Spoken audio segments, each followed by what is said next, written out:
Good afternoon, my friends. This is the Grimflayer. Hope you're doing very well today, and I hope you are ready to rock yet again. BG the Rock, Cat Rock, Golgari Midrange in Modern. We are playing it again, and we are playing it on behalf of somebody whose name I pronounced correctly the last time out, and I'm going from memory, so I hope I'm going to get it right this time. 2 for 2, let's go for it. David Cordova. Hope I got your name correctly, my friend. In any case, Mr. Cordova is a very long-standing, old-school, generous Patreon supporter and a dedicated rock player. I've always enjoyed hearing from him, and he has always wanted me to play rock when it is my turn to make good on the donation league that he has earned, and he has had the exact same request this time. He said, in his own words, let me pull it up here. Oh, I should have been more prepared for this. Here we go. He says, well, I like the last Cat Rock list you played and 5-0'd with, and I would like to hear your thoughts on the meta, so I was thinking for my donation league, if you could play a list you would take to a big tournament if it were that day, with rock, of course. So, that is what we're doing here today. What you're looking at is the 5-0 Cat Rock list from a previous donation league. That one was provided to us by Remy Marchiat. I do really like the list, and believe it or not, I actually have not had a chance to run it back yet. So the first qualifier I have to make is if I did have a big tournament I was preparing for, I would have gotten some more reps in with that 5-0 list to get more first-hand data, but I think we can still make a couple tweaks to it, and as you see, we have 61 cards main deck, 17 sideboard, so you're looking at the base 5-0, and we've added 3 cards. The first thing we have added is a Nihil Spellbomb main deck, which I think is really well positioned. Cling to Dust, also very well positioned, but with us leaning so heavily into 3 copies of Lurrus of the Dream Den, I wanted to include either a Spellbomb or a Cling. I ended up opting for the one that does have the highest synergy with Lurrus, and unfortunately, even though it is and remains and always has been basically an all-star of the deck, I'm going to cut a Scooze for it. It is kind of a like-for-like swap against Spellbomb, a little bit higher ceiling in terms of the primary job, which is disrupting the grave, maybe a lot higher ceiling actually, and also more direct synergy with Lurrus. Of course, Lurrus can buy back a Scavenging Ooze, but it is less realistic to have that luxury, right? And also, we do, remember, have a copy of Unearth, so the third Scooze could be manufactured simply by trading one off and then buying it back with Unearth. So we hate to see the Scooze go, but I don't really see any other cuts from the main deck, frankly, and I do think Nihil Spellbomb is very, very good right now. It feels good to get one in the main deck, and that will bring us to 3 total in the 75, which I think is really nice. And, as you can see, we have added 2 copies of Veil of Summer to the 5-0 sideboard. Now, I know that David is a on-record nemesis of Veil of Summer. He hates it, but you know what? So do I. Who doesn't? But hey, this is what you asked for, my friend. You said, what would you bring to a big tournament? And I think we would get Veils of Summer in the sideboard. And again, this is going to be kind of a like-for-like change. We are going to trim 1 copy of Choke. Choke is also pretty well positioned right now, but it's not as strong as Boil is, and we don't ramp it out or anything like that, so it's just kind of like okay in our deck. You know, it's pretty good, but I think overall Veil of Summer is a stronger card and arguably fits just as well, if not better. Similarly, Liliana the Last Hope, she's been great every time I've played her lately, so it feels really, really bad to cut her. But when I look at the need for, like, a ton of red deck wins tech, when I look at the fact that Damping Sphere is probably necessary right now, because big mana is still very common, you know, and when we're on rock specifically, we don't really want to run Fulminator Mages out into Veils of Summer and stuff like that. When we look at how good Plague Engineer and Ashiok and Nihil Spellbomb are, and so the only thing I could really cut is either the Liliana the Last Hope or the Engineered Explosives to make way for the second Veil of Summer. And replacing the Liliana, it's just more of a like-for-like thing. I am eager to see how much we can leverage this EE on the back of Lurrus, looping it. So that's why we make those cuts. And again, I do have to make the caveat yet again as we jump into our league here that while this is what I would do if I had a tournament unexpectedly dropped into my lap,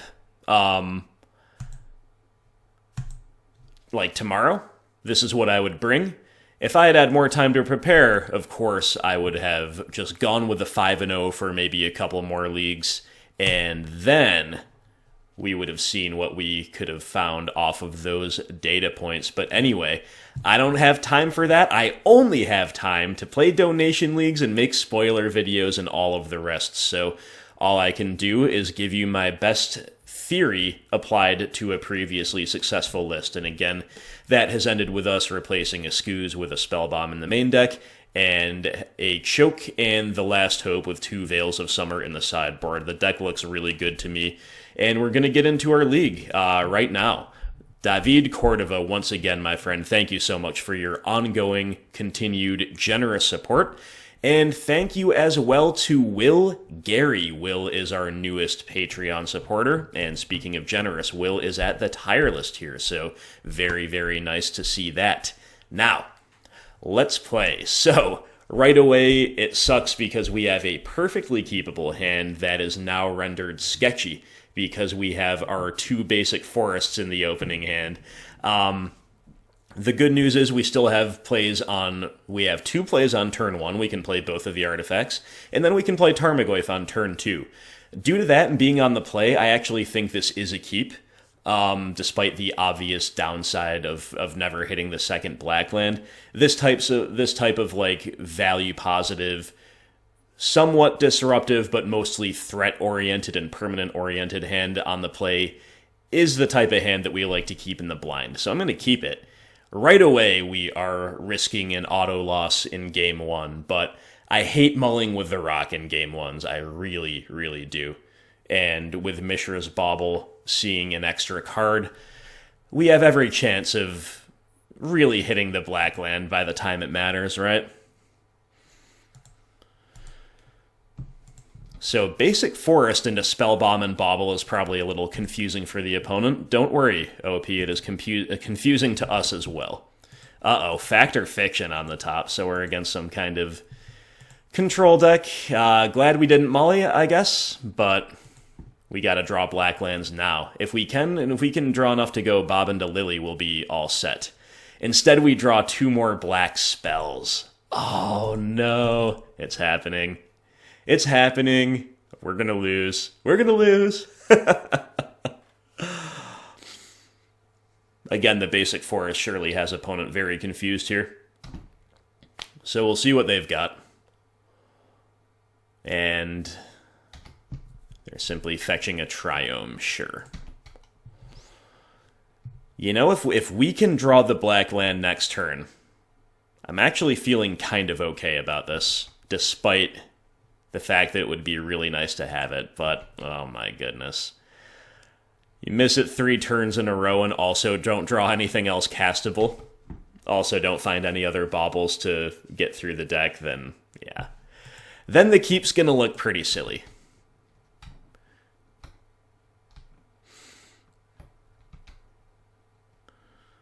Okay, come on, deck. Only drawing black cards. Doo-doo-doo. Nothing to see here, guys. Well, we lose. We are against an Uro Pile of some kind, we have to assume. Obviously, this is a disastrous thing to happen in game 1. This is a pretty bad matchup. You can't really just roll over and die for them. Wow, opponent is just like... They're not even shocking this in to represent fact or fiction. That's interesting. What do we think they have? Surely they've got to be holding something up. I guess it's probably permission of some kind, right? Oh, Mishra's Bauble, you're better than anything else we've drawn, right?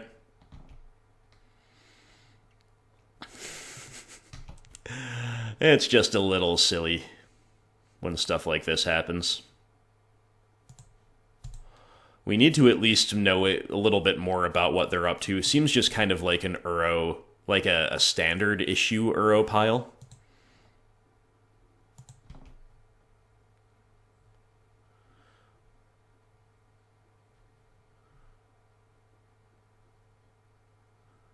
You couldn't make it up, guys. What? Okay, so we've missed the land for 7 turns in a row, and again drawn only black cards and 1 bauble for 7 turns.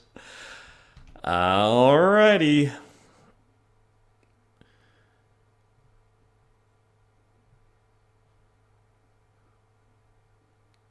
I do kind of want to just, like, let them at least resolve a factor fiction on our own step so we get a little more info about the deck. Surely they're going to do something here, right? But the ideal amount of information gained versus information concealed would be they end step factor fiction, and then we scoop before we have to go to cleanup, right? Okay, here we go. FOF, we see another one, Snap, Cryptic, Uro. You know what? Do our 6s beat this anyway?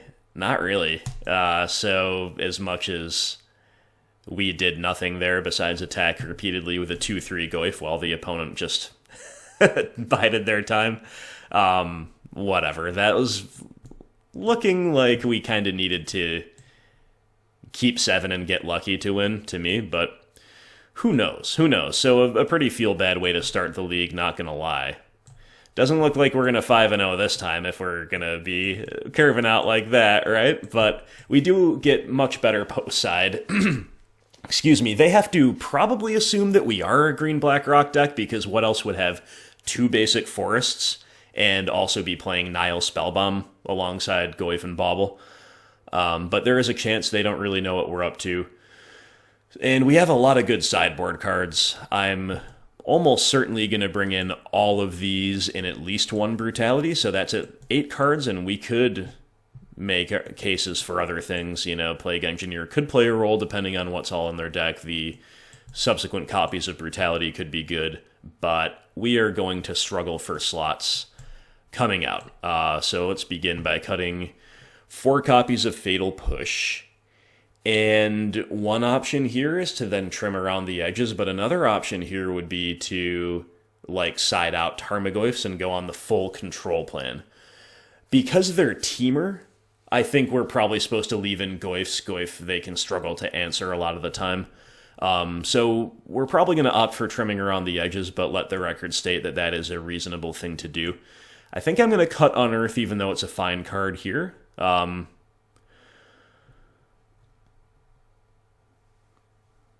I'm going to trim a trophy. We, like, in the late game, it could miss, or it could hit stuff that other things could miss, like Brutality and Decay, but I'm a little more worried about our early turns being really good, and I don't exactly know what all is going to be in their deck besides the traditional, like, blue control stuff plus the Uro package, right?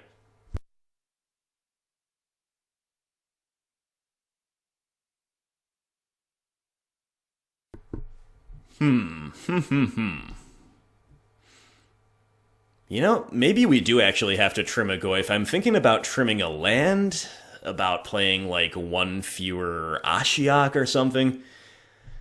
Okay, we're gonna trim 1 Goyf, and we're also gonna trim 1 Scooze, and those cards are both pretty fine in different ways, but if you look at what we're bringing in, I think it actually does kind of make sense. Another thing we could do is, you know, I don't remember if I said this, maybe trim a land, but on the play that feels a little risky.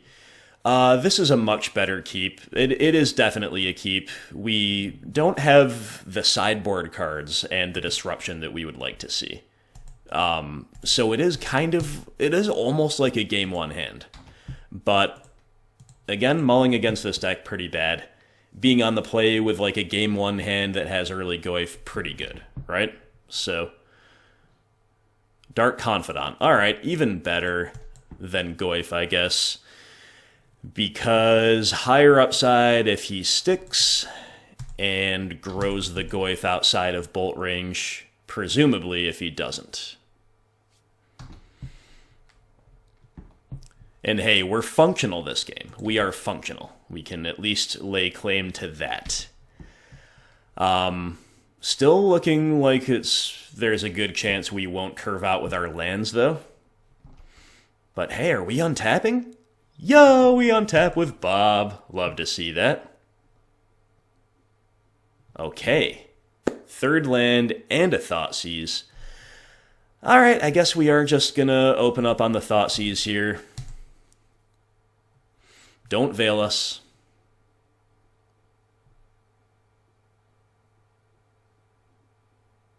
Force of Negation pitching Uro? Yeah, that's pretty good for us. That's a pretty good outcome from a Thoughtseize. You do wonder what they're protecting, though. So let's attack with Bob. If they flash in something to try to trade, we'll probably Abrupt Decay it. Okay. Alright, well, it is Goyf time.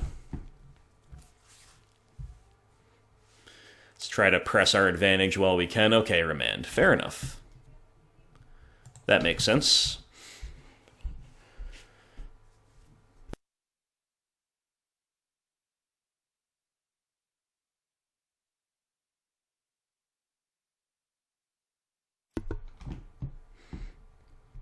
Untapping with Bob a second turn in a row? Hello. Feels good. Okay, we're starting to... Our pain is starting to add up here with a flip of a 3-drop, but that is a pretty good 3-drop. So once again, we'll just begin with an attack. Strongly consider decaying a blocker if they produce one. They do not, huh? Alright. So Ashiok is among the higher upside plays here, but it's pretty bad against a Remand, not like the end of the world though, simply because, number one, they know about it, and number two, we can still hold up and probably use the Spellbomb activation. The other option is to play Goyf, which plays around Remand really well, and then we're holding up Decay and Trophy in addition to the Spellbomb. I think I might go for Ashiok here. It's got a really high upside. It could potentially strand other fetch lands in hand. It is a little redundant with Spellbomb, but it just gives us more freedom to crack Spellbomb aggressively. So that's going to be my judgment call. And again, because they know about it from the Bob flip, I think that's pretty... That's a factor that I'm taking into account, at least.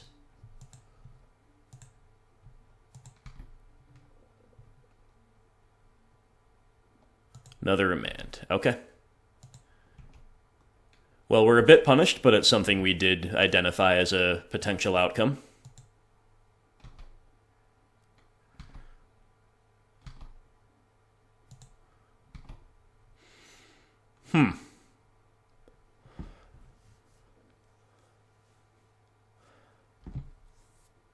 Because we're untapping with Bob a third time, I'm not going to crack Spellbomb.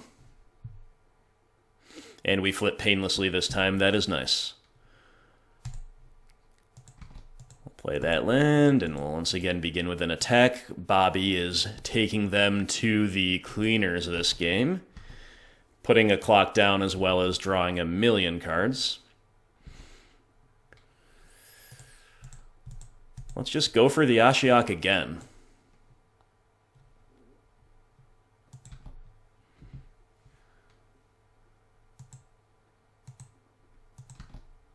Okay, Cryptic Mana. Okay, counter draw, sure.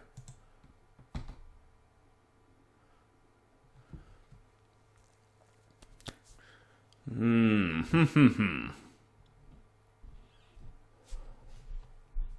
think now is a pretty reasonable time to just get Goyf down and make them punish us for this.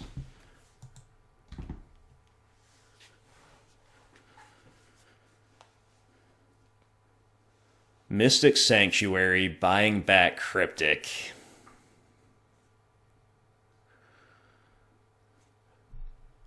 Okay, you got me, OPL. I'll compete over that with Spellbomb. We can justify that. So basically the presence of their Remands has made our turns a little bit clunkier than they might otherwise be. Oh, really nice from the opponent. They get to bolt the Bob and then buy it back with Sanctuary, but they actually choose not to. In the face of a huge Goyf, that does make sense, right? Hey, we draw another Bob. Dark Confidant MVP. Let's attack with Goyf, see what happens here. but we're almost, no matter what, just going to play a Lurrus second main. If it gets countered, so be it. We have another one in hand and we can just play Bob. If it resolves, that's amazing.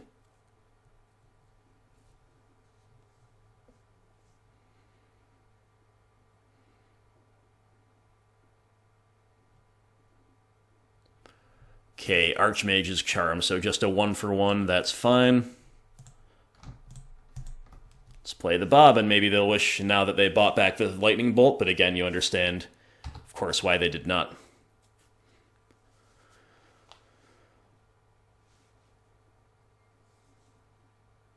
OP with a Growth Spiral.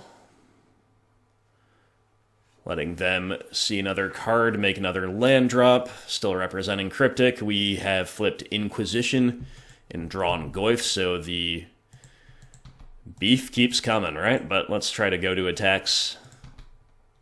See if they've got a Cryptic. No? Okay. Well, we've got 2 removal spells. Ether Gust doesn't beat a removal spell.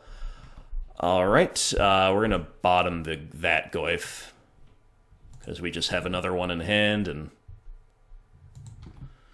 you get it. Okay, so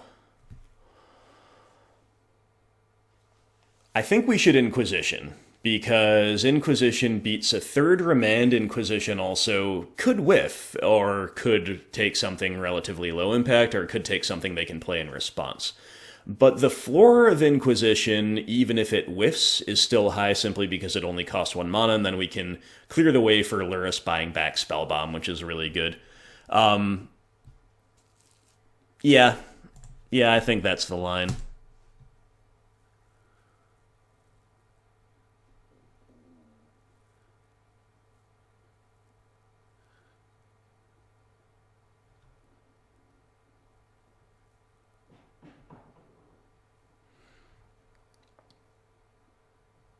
Force of Negation, Fact or Fiction.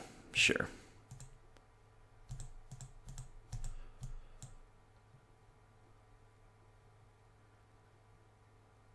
Lurrus number 2.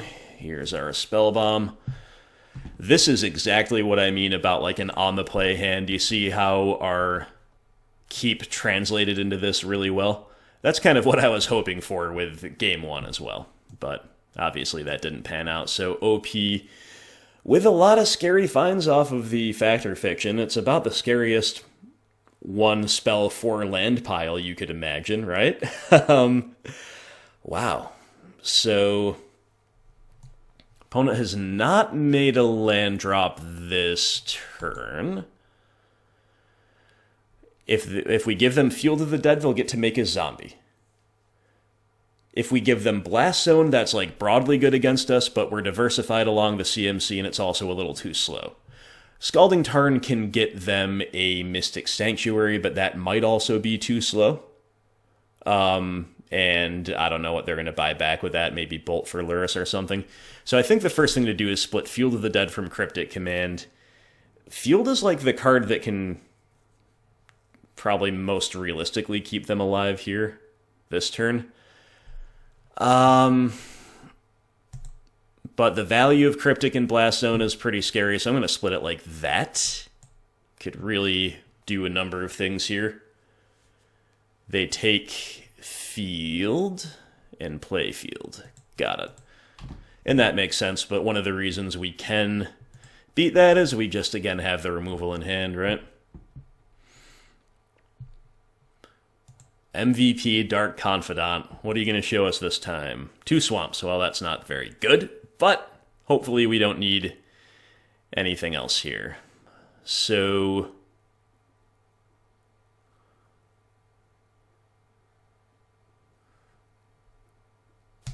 yeah, let's just go for a main phase decay. If they have like Ether Gust or Veil of Summer or something, it's going to, yeah. It would be nice to main phase it, because then maybe we can decide, okay, we're looping Spellbomb to buy back the decay, and then we do all that main phase with Lurrus. Anyway, you get it? And we got it. We got there. So, with Field of the Dead around, you know, like,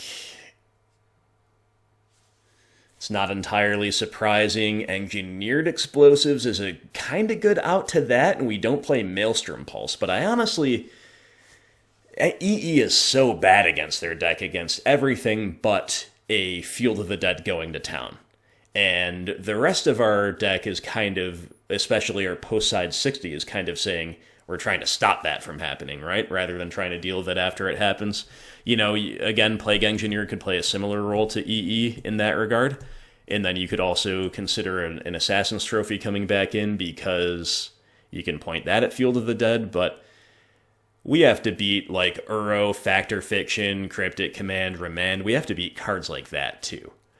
So I actually really like how we were configured. It's just a question of, like, being on the draw. Do our incentives change? Like, does Ashiok gets worse? I always kind of like the concept of 2 Ashiok on the play, 1 on the draw, if it's not, like, the best card in the matchup.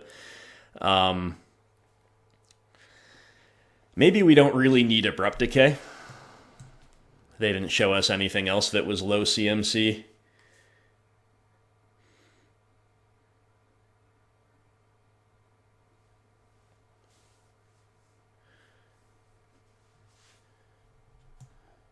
Alright, we'll keep the Ashioks in. We'll cut a Decay. Our curve is kind of high. So we could, like, bring back in Unearth to try to fight through their removal more efficiently. Or we could maybe play a second Collective Brutality. I think it's got to be one of those two here on the draw. I'm going to go for the Brutality, but I think that's a either-or decision where both are good, and we are not going to play with our tech that can potentially beat the zombie tokens. Like, I just don't think that's correct. Oh, a 5-lander. It's got a lot of redraws. It's got Spellbomb, which is great, and it's got 2 Peatlands, which are great when you're flooded. And the one other spell is Tarmogoyf, which is really good. However, this one's probably supposed to be a mulligan. We're just going to be, like, spinning our wheels, cantripping, not really staying even on lands. Yeah, I'm going to hope for a good 6 and send it back. Oh, another 5-lander. Okay. Well, our deck is kind of putting us to the sword here. I'm going to put my basic swamp back. This is really rough, but what are you going to do? Go to 5? I don't think so. I think we're just going to hope they don't have a bolt for Hexdrinker and that it can go all the way, right?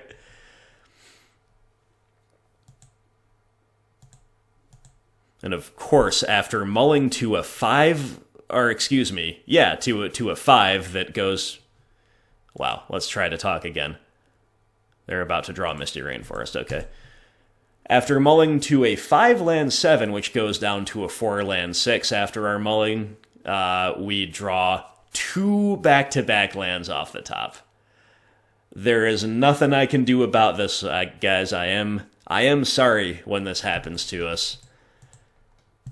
But this is out of my control. Hey, maybe we should have sided out a land, like I was saying, but I don't think that's correct. Okay, the draw of Goyf is giving us another threat. And literally that's all we're doing is just playing some threats that need assistance to get better and hoping it's somehow good enough against their 7 when they're on the play. I really don't expect it to be. But in light of that, Goyf is an okay draw. And Goyf at least can now survive Bolt. The problem... Oh, they had a Bolt. Okay, sure. Yep, so that sucks.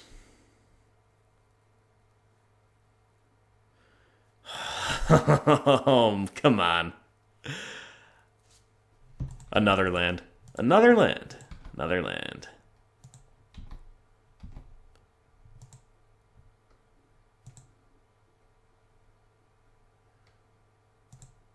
They almost did something there. Were they going to go for like a snap bolt attempted kill on the Goyf, or were they thinking about an Ether Gust? I don't really know, but I'm just going to play Peatland and say go. This is so bad. Yeah, it is an Ether Gust. We're going to top it. Because if we don't, we're probably going to draw a millionth land, right?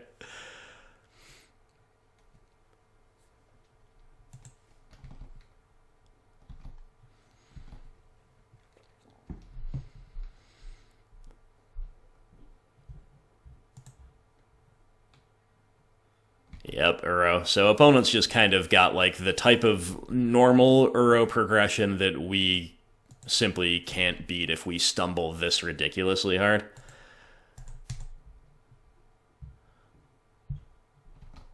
I don't know what our best hope at this stage is. Another land? Guys. What are we gonna do? What are we gonna do?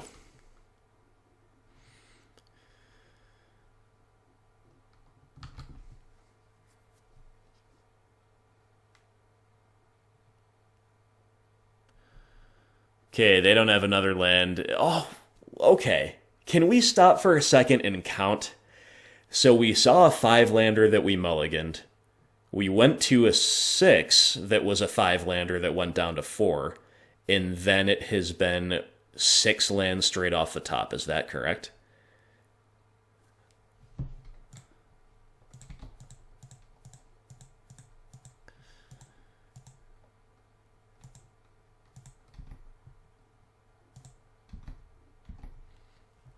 Our only hope is that they have, like, all remands and like, bad stuff in hand that they can't use proactively, and they can never get the Uro escaped, and we'll just beat them down over 3 more turns with this Goyf, but they have Factor Fiction. The fail rate on that deck is just non-existent, so we have to split Blast Zone and Growth Spiral. And then I guess Scalding Tarn is the best of the remaining lands because it represents Mystic Sanctuary. So I'm going to do it like, giving them 2 lands with Growth Spiral is probably worse than doing it like this. It doesn't matter. Our deck's literally doing nothing. So it doesn't matter much. And Uro's coming back, and life is just sad sometimes. Just a little sad. Well, we had one, like, glimmer of good variance recently on the channel, but last few leagues we've had all kinds of catastrophic luck like this. I truly hope the league doesn't go this way as a whole. We draw Assassin's Trophy. Okay, well.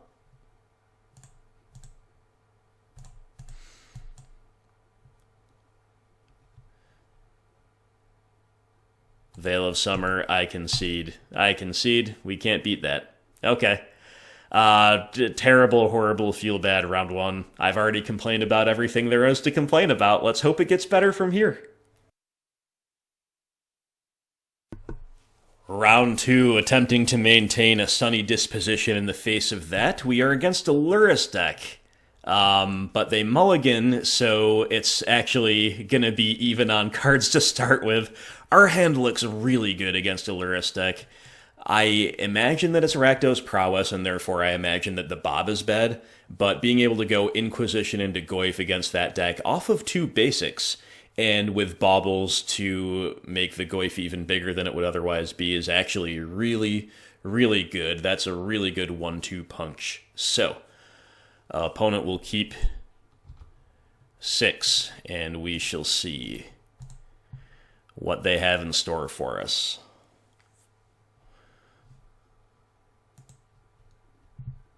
Soulscar Mage. Yeah, that's kind of their scariest turn 1 play. Alright, Blooming Marsh. So let's go Marsh, Bauble. I'm going to Bauble them for more information for my own Inquisition, even though it could make a return fire discard spell better. Ooh, they're about to draw a K command. From them, that is. Anyway.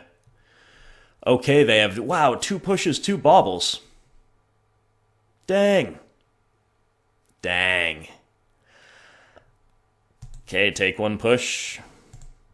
Play another bauble. This is a real bauble mirror. And it'll be a Lurrus mirror if we can find our Lurrus as well, which will be one of our best draws for a while, I guess, because we do have baubles to buy back. Right now they have the beating of Lurrus with Kolaghan's Command, but it would still be good value for us. Oh, nice. We've got another Goyf off of our first bauble draw. So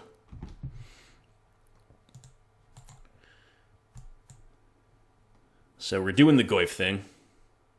OP going to play out both baubles here for the prowess value.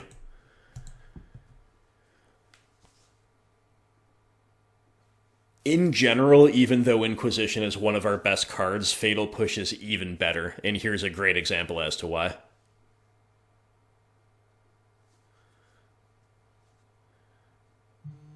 Okay, but OP did not draw their second land yet. Let's bauble them. So we know both cards in their hand, right?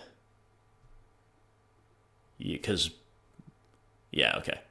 And they're about to draw Soulscar Mage. So we just need to find removal.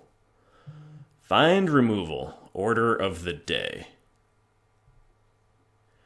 We found a Fatal Push. Okay, so we know they're about to draw Soulscar Mage. So kind of the high risk, high reward play is actually to play Dark Confidant. Because he could really run away with the game if he sticks. I would obviously also rather trade him for a push than Goyf. The reason it's high risk is because even though they're drawing Soulscar off the top, they could also draw a second land. Would we even care? You know what? I'm going to play the Bob. The bottom line is I want to trade Bob with push rather than Goyf. And as far as we know, their Soulscar Mage is not going to be able to just attack into the Bob. Like, the Bob represents a trade. So that is why we're doing it the way we're doing it. Opponent's going to bauble us and then untap. So now there's 2 unknowns in hand. Now there's 1 unknown in hand.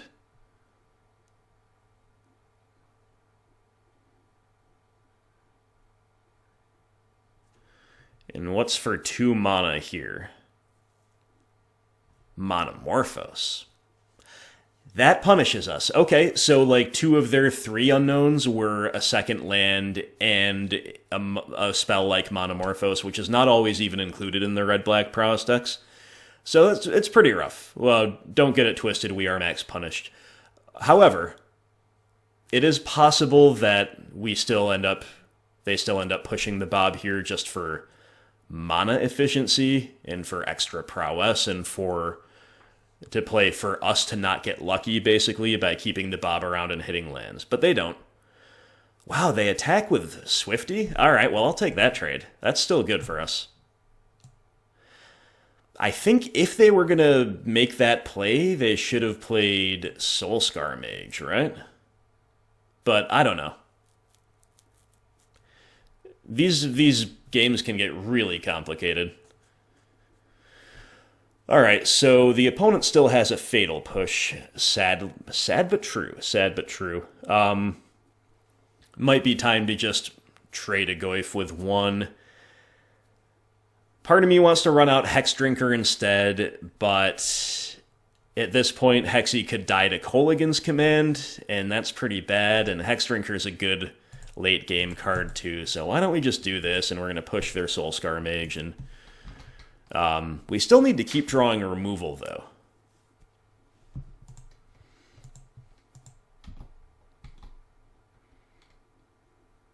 Removal, or of course a... Here, yeah, there's the other Soulscar. A Lurrus of our own at any point here would be pretty great.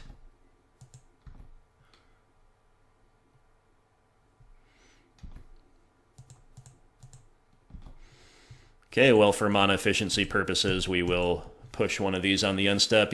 I don't know why they wouldn't push an attack. Scavenging Ooze, that seems good.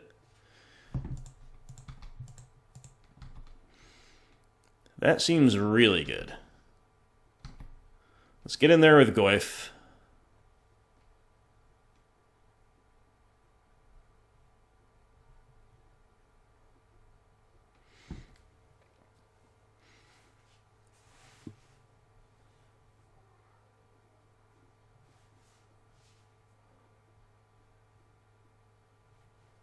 Opponent tanking here.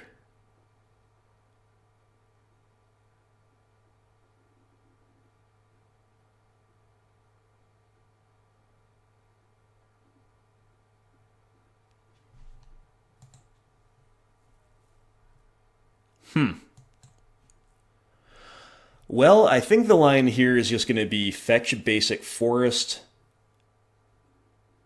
Okay, so I was going to say, play the Goyf, play Hexdrinker off of basic forest, put a level on. The big risk with that is if the opponent draws a third land, then they can push a Goyf on the end step, untap, draw the third land, K-command Hexy, make us pitch our Ooze. And that'd be really bad.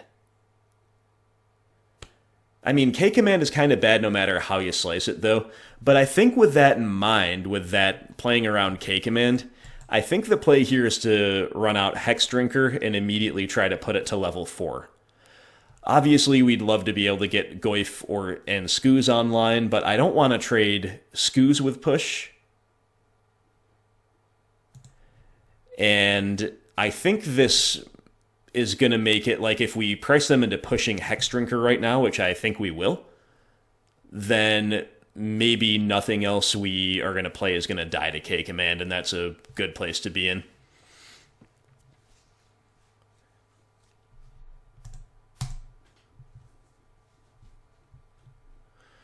And also, maybe the opponent will misplay and push right now in response to the first level up instead of in response to the second level up. If they do that, then we just get to play Goyf, and that's awesome too.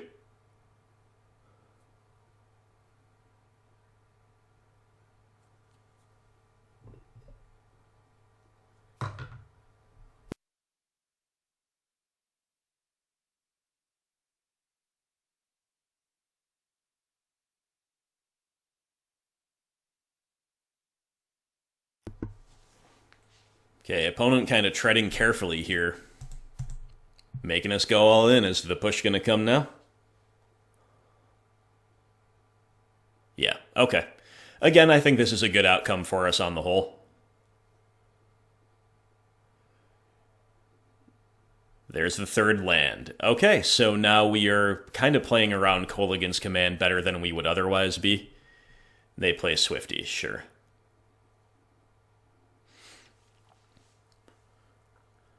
Another Goyf? My goodness. My goodness.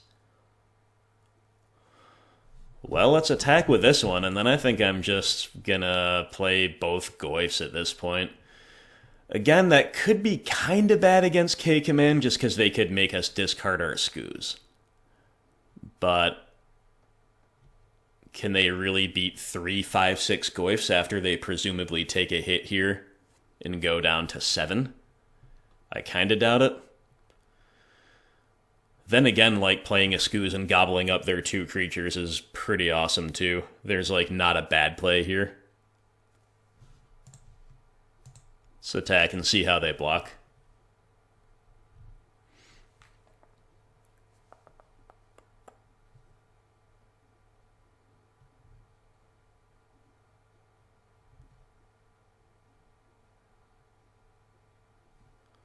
We're pretty lucky here to have drawn 3 Tarmogoyfs in the top 4th of our deck, in addition to some other really reasonable stuff. Like, this is the type of rock progression we love to see. And hey, I enjoy playing against Prowess, unlike the BS in round 1. Prowess is such a cool deck. Companion is still not a very fun mechanic to face when you're on a mid-range deck, but I won't complain, right? So again, I think there's no incorrect way to do this. I'm going to play a Skooz. Chow down on those creatures, and I think in some ways this is kind of the safer play, but again, A, there's no real bad play here, and B, it might be statistically better to just play 2 Goyfs and hope it's good enough. I should say assume it's good enough, right? But Scooze can now become a 6/6 on demand. It's pretty good. We can also draw Lily of the Veil, which takes away any double blocking options they might otherwise have. I think we're going to play Lily and Edict and then attack. Seems really good. Once again, not that playing 2 Goyfs wouldn't be, but we've just kind of got it all here.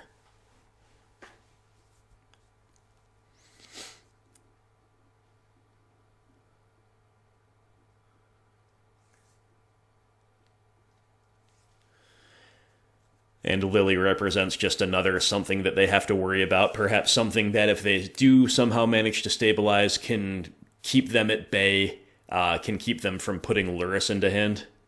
Things like that.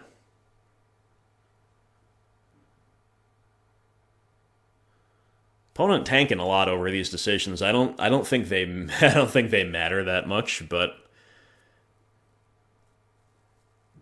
you know, whatever that last card in their hand is, I don't know what it is.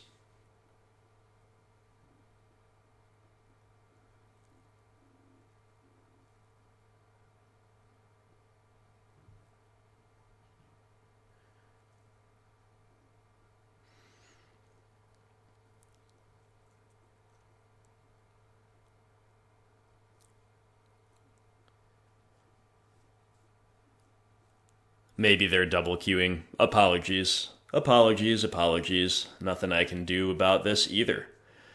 So much is out of my control. The variance, the rate at which the opponents play. I wish I had more. There we go. Okay. Signs of Life. Alright, so a K-Command Shock can shrink the Ooze to a 2/2. And grow the Soul Scar to a 2/3, but then we can eat something and still win the trade, so opponent will also go to 2 and we'll go to 17.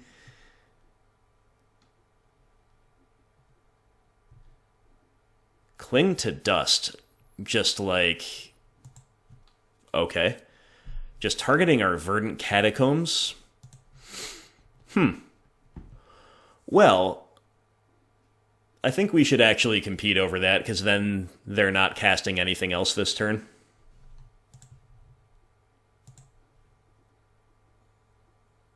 And will not even shrink the Goyf? Sure.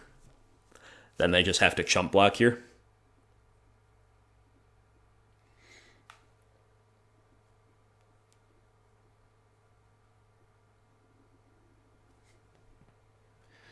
Cling does, to give the opponent full credit here, Cling is definitely a card where it makes sense to game out exactly what you should do with it in this spot. They could, maybe have justified taking the hit and clinging to stay alive by gaining 3, although that would depend on them being able to beat our Ooze to the punch. Okay, they just scooped to that at last. Good. Good to win game 1 here. And then at the end, it looks like they went for the highest upside play of if we let Cling resolve and they draw the 3rd land, then they get to just see more cards and cast K-Command, or maybe they draw something besides K-Command. You understand, right? So, cards I like here are EE, Nihil Spellbomb. Damping Sphere and Ashiok, some people might say are good. I don't think they are, especially not against the black-red Prowess deck. Veil of Summer, I think, is better. It's not as much of a slam dunk as these, just because they can be on the red weenie into red burn heavy progression, and Veil can rot in hand while you die. But it is a card that I probably want to fit in here. And we, of course, have 3 Collective Brutalities, so we're going to be looking pretty good post-side. Bobs can go, even though Bob was sweet there. Just trading with Swifty is good enough, and clunking up the opponent's sequencing a bit. One Thoughtseize can go, the other one might go. See what else we don't like here.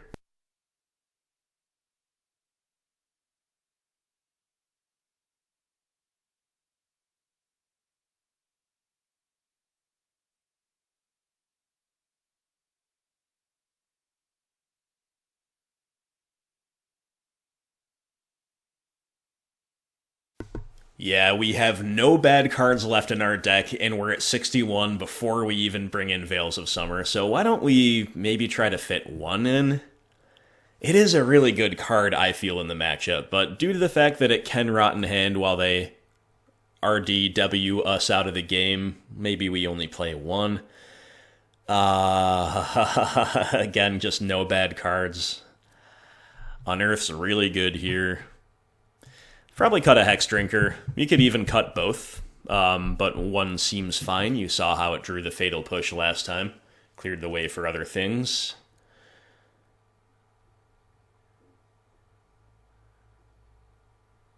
And, like, it's just another 1-drop to buy back with Lurrus. So I'm thinking about cutting the second Hexy nevertheless, or playing without Veil, but I think one's good, or maybe playing with only 2 Nihil Spellbomb. Maybe only 2 Nihil Spellbomb is fine. We're going to regret that if they manage to stick and run away with the game with a Lurrus, but hey, they only have one, right? They have the companion, so they have it guaranteed if they get to the point where they can use it, but they only have one. And look at this. We've got such an amazing hand. It's not amazing, to be fair. It's good. But double Peatland means we simply can't keep it. Feels so bad. Feels so bad. Mulligan. Okay, now we're keeping a one-lander, and I am going to keep it. This is a genuinely awesome one-lander. Let's just bottom trophy. Yeah, we're going to bottom trophy. Genuinely awesome one-lander, but it is a one-lander. And the opponent's got a virtual 8-card opener to our 6. And they're on the play. So we got problems, my friends. We got problems, but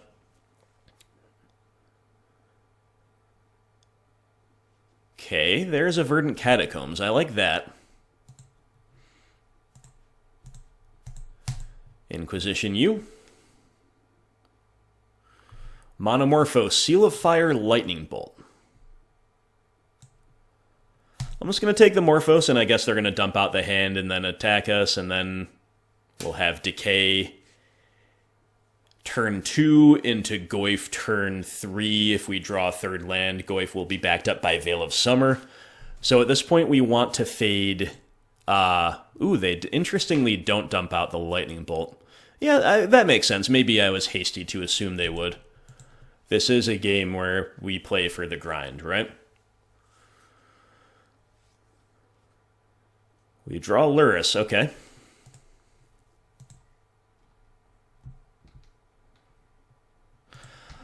If they didn't have Seal of Fire, I would maybe fetch main phase just to play around Light Up the stage, but they can turn that on with Seal anyway if they want to. And Light Up is actually not very common in the red-black variants anyway. They're going to put Lurrus into hand. Got it.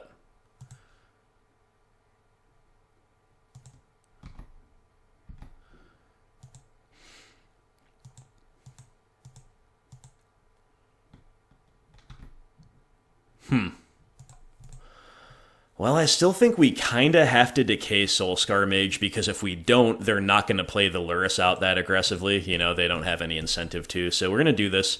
Assume we're going to draw removal for Lurrus when we really need it. And if not, we at least have used our turn usefully this turn. And then we get to be proactive. And look, we have removal. Collective Brutality is removal. Good. So... I actually think I'm going to play Spellbomb rather than Goyf here. I want to protect Goyf with Veil of Summer if I can arrange that. And Spellbomb is arguably better than Goyf in this spot anyway.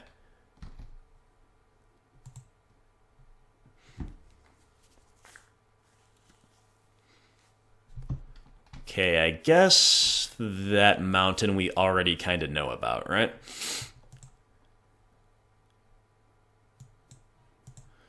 Okay, there is Lurrus, so in response, we're going to Spellbomb, because we have to assume the fourth land is coming, and we'd rather have them buy back Seal of Fire than Soulscar Mage.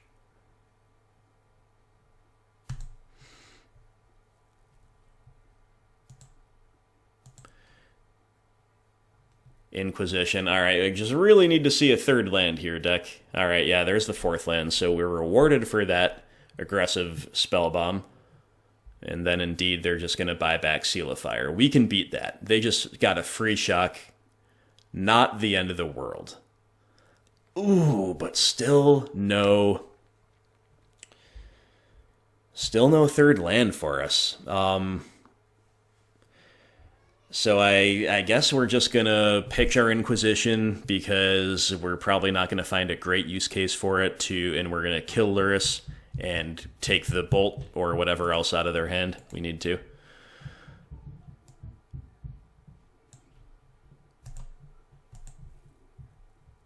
Maybe we'll bauble them first for information, I guess. I guess that's fine. So they're about to draw Mountain, good to know.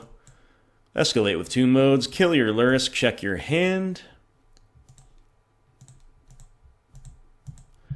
Pitch our Inquisition, strangely enough. Okay, their hand is so beatable, it's just Nihil Spellbomb, Seal of Fire, and they're about to draw Mountain. We're still at 15 life. We have Tarmogoyf, Lurrus, Veil of Summer in hand, and there's our third land, baby. Alright, so now we get to... Did they play their Mountain? They're going to hold that, but maybe they shouldn't because we already know about it, right? So if we play out Lurrus, they're just going to crack Spellbomb in response. So let's play out a Goyf.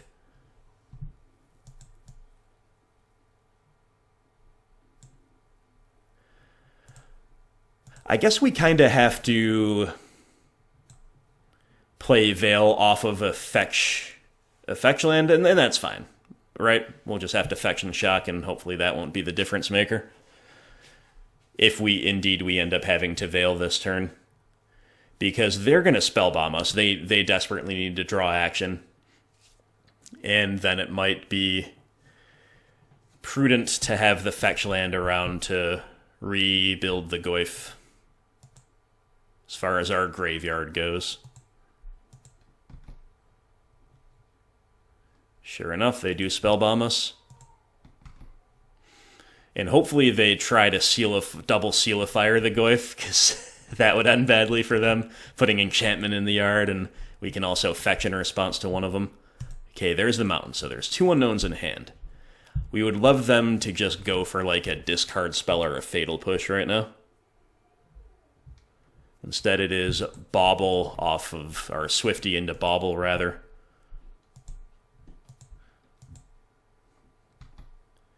They're going to Bauble themselves to better inform maybe the attack or lack thereof this turn.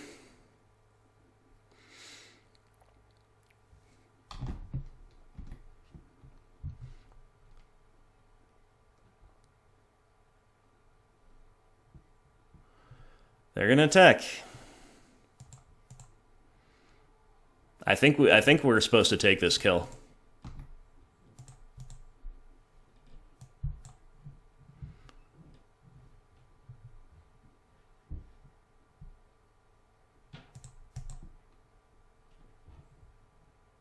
If only Veil of Summer could beat this Seal of Fire, right?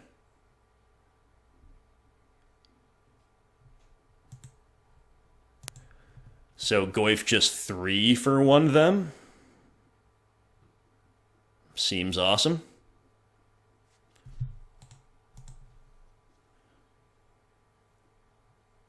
And we just draw another Goyf. Okay, so we're clunky. Like, we're only playing 1 spell per turn, but at this point, I think only like Fatal Pushes can beat Tarmogoyf, and Veil of Summer beats Fatal Push.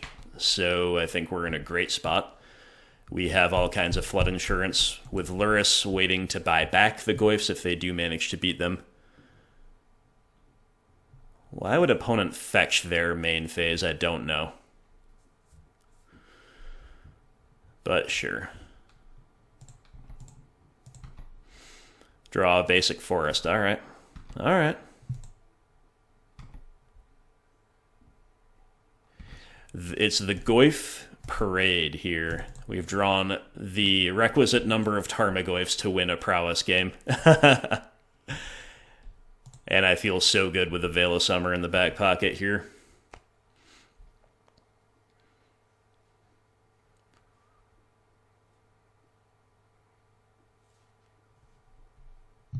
Okay, Cling to Dust. Veil can't stop that.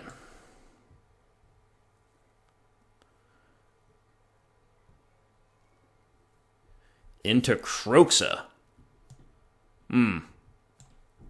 That is rough. That is rough indeed. Okay, so you sack Kroxa. We can either use Veil to cantrip, or just, like, pitch the Veil. I think I'm going to use Veil to cantrip. So maybe we'll draw, like, another Lurrus or something. I don't know. We've drawn a land, sure. We'll discard it.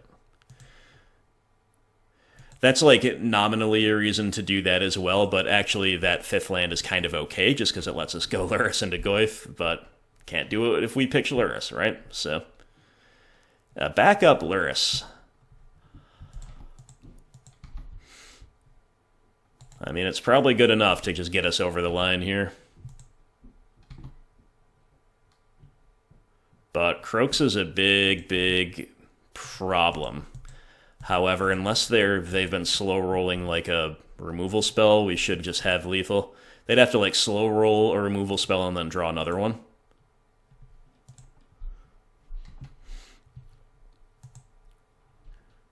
Yeah, if we had just pitched Veil, then we would have drawn the 5th land, and then we could go Lurrus Goyf, and there's no way they get there.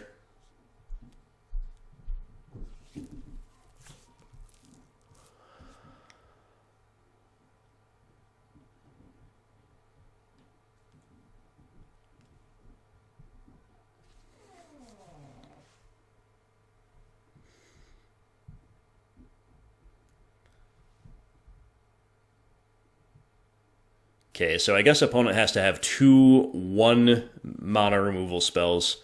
Specifically, I think they have to have exactly Lightning Bolt to kill Lurrus, and exactly Fatal Push to kill a Goyf.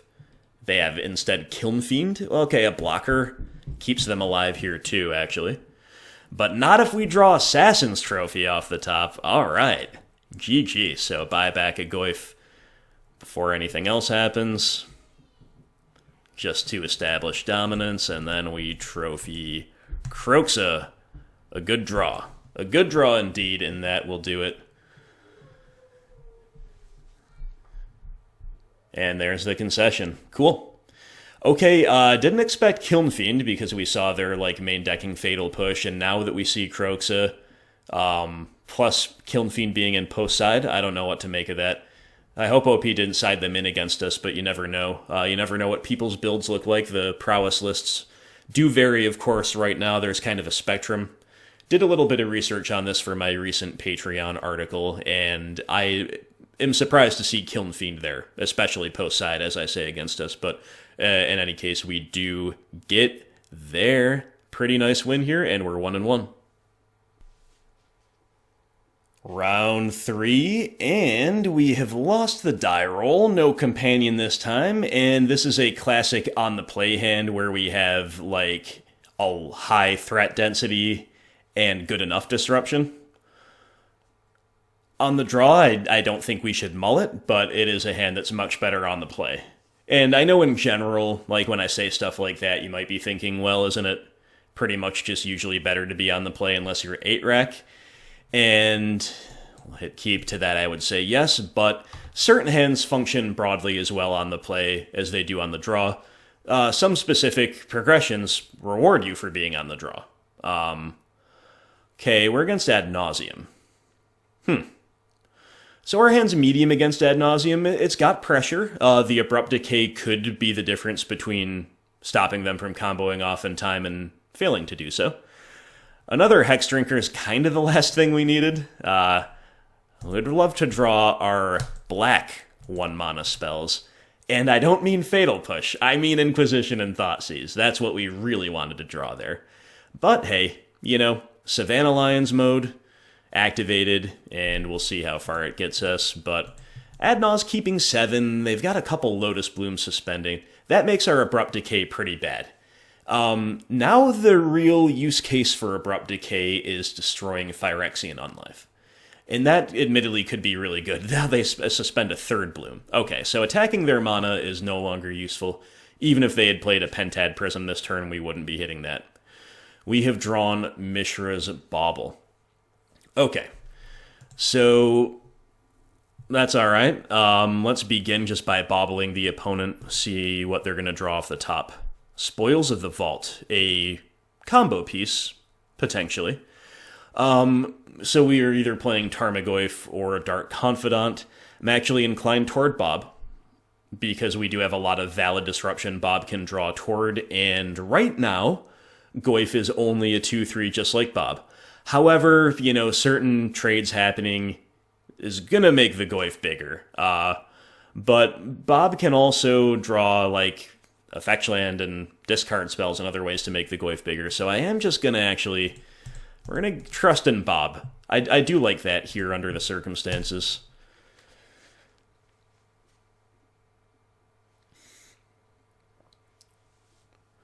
And Mishra's Bauble shows us another Lily of the Veil. Alright, we really need the third land, but again, we got Bob down. We're giving ourselves the best chance to do so. Will we see them play Phyrexian Unlife here? If we don't, then we're kind of at their mercy. Maybe they have Grace rolled up or whatever. They're going to play Pentad Prism. Alright, we don't care about that. So now, they only have 2 cards in hand. One of them spoils. Let's really draw the third land and or discard. That's what we want to draw here. Now we got to attack the hand. We got the third land. Okay. Sure. Just main phasing this stuff because it doesn't matter much. Third land's good. Liliana here is good. We're going to get something of relevance out of their hand. I guess we can picture backup Liliana freely enough. Getting a rare type in the yard in case Goyf is a play we make next turn. We get Thassa's Oracle out of their hand. So that actually does disrupt the combo, because if they had drawn Angel's Grace for turn, they would have killed us. Oracle plus Spoils plus Grace is one of the Ad Nauseam combos. Also, Oracle, a good blocker against our Savannah Lions, right? So that is really nice. We want to fade mostly the namesake card Ad Nauseam now, because it'd be a really reasonable place to value Ad Naus. Or they could just rip Angel's Grace. And now they're going to Spoils looking for Ad Naus. That's an unbelievably good top deck from the opponent. And, of course, they hit the Ad Naus just a few cards down. So they don't even have the risk there, the risk factor. Punish them. Unreal. Now, if we didn't play Liliana, we would be dead without them needing to fade bad luck, just again to the combo I pointed out. So that's really, really, really, really, really rough. Yeah, what are you going to do? Let's see if they have anything unusual in their main deck. I doubt it, and so far it doesn't look like it. 1, 2, 3 packs of negation. Yeah, looking pretty stock to me. Land base does not have any standouts. I want to get a basic land count. There's 2. Yeah, it looks like just 2. Okay, so Ad Nauseam combo is quick enough to execute that we just get all the relevant info while they do it, and then it's over. So, hey, there we go. Pretty unlucky there, but that is okay. I think the matchup is still pretty good. Would have been really nice to take the game one, though, you have to say.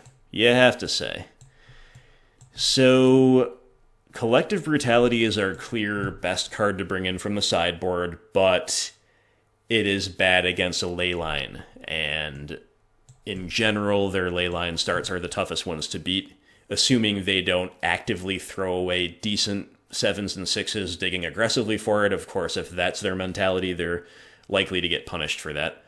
But Fatal Pushes can just go. EE and Damping Sphere are only kind of okay. Damping Sphere especially is not that exciting here, because with our Lurrus build, we're more likely than maybe a traditional rock build is to double spell. An EE only hits, what, like Pentad Prism on 2, when we don't usually want to set it on 2 for our own purposes.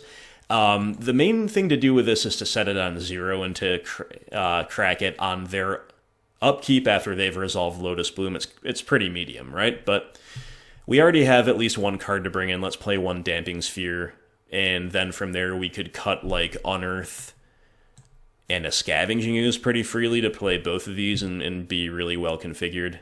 This Nihil Spellbomb also does very little, so we've got bad cards to cut.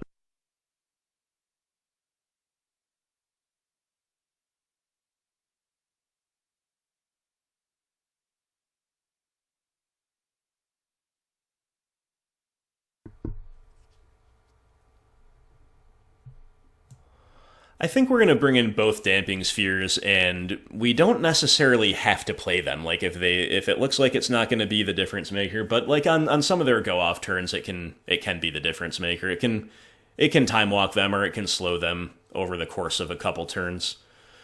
Okay, so what is the worst of these three? Probably just Nihil Spellbomb. I'm just going to leave the Grizzly Baron of Scavenging Ooze, and then it's between Unearth and EE. Sure, we can play an EE. Yeah. Okay. I like playing this matchup. I respect Ad Nauseam a lot. I think it's a really cool combo deck. It's one of my favorite combo decks. This is a keep. It doesn't disrupt that well, especially if they have a leyline, but on the play it's very aggressive, very justifiable, and they don't have leyline, so Collective Brutality should be great.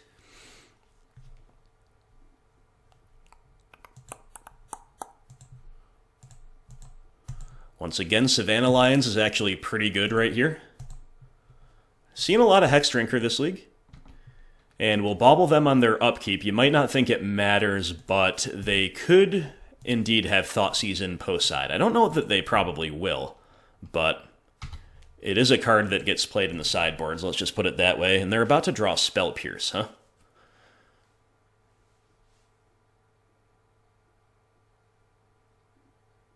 They're gonna duress us. What? Duress? Okay, that's just kind of bad, right? I think that's just kind of bad. But they get rewarded for it, finding a really good spot to take a Brutality. Okay, they're playing Duress and Spell Pierce. Okay, maybe they're a no leyline build? Is that even possible? I'm expecting to see, like, leylines and Veil of Summer. Hey, Inquisition. So that's pretty good, but we definitely, I think, are just supposed to play Goyf here instead. We gotta get aggro. And they're not gonna be playing around another such effect. Like, they're almost certainly gonna do something different with their turn than cast, like, another Duress if they have one. On top of all of that, we actually can resolve Inquisition through Spell Pierce next turn if they're holding it up. It would just take away our ability to level up Hexy, but that would still be a good trade for us. KOP with a Sea Chrome Coast into Serum Visions. And hey, you know, if I say something's just bad, take that for what it's worth. Number one, I don't know everything. Number two, even if I am kind of an expert in a certain decision or interaction, I could be missing something. And number three, as always, you know, I never mean any ill will toward an opponent by saying that, right?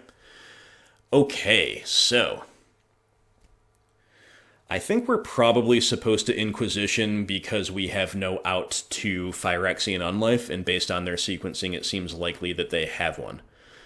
However, just like ignoring their Spell Pierce to slam Lurrus and buy back Bauble is really reasonable too.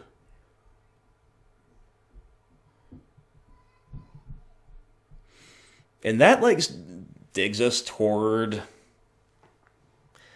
Yeah, they could counter the Bauble with Spell Pierce. I think that'd be pretty good for us overall. I don't know. I'm kind of 50-50 here. One thing is they could have Veil of Summer in the deck, but they haven't found a Rainbow land yet, so maybe Inquisitioning is safest now. It's really difficult to say. I think I'm going to Inquisition, but it is close. This is a way to grow the Goyf, possibly by taking an instant away too.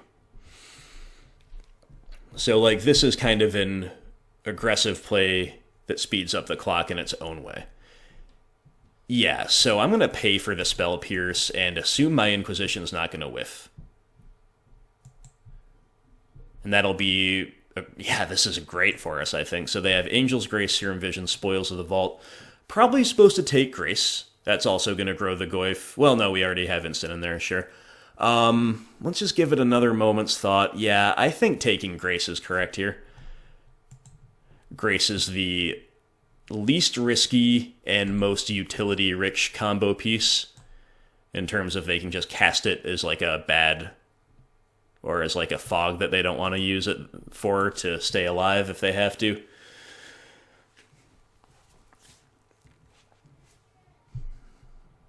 All right. OP will lead on the Temple. That sequencing is correct because you can decide via your Temple what you want to draw with Serum Visions, because Serum Visions you have to draw before you scry, right? So they top, and then they go top-bottom with the Serum, and then it's back to us. Alrighty, so... I mean, our clock is kind of the same almost no matter what we do here, so even though another Goyf seems like it might be good, I actually think it's going to be correct to play Lurrus, buy back Bauble. Lets us put a level on Hexy. More importantly, it lets us see extra cards via the Bauble to try to find disruption in case they find a way to stay alive. So to that end, we will simply begin with an attack.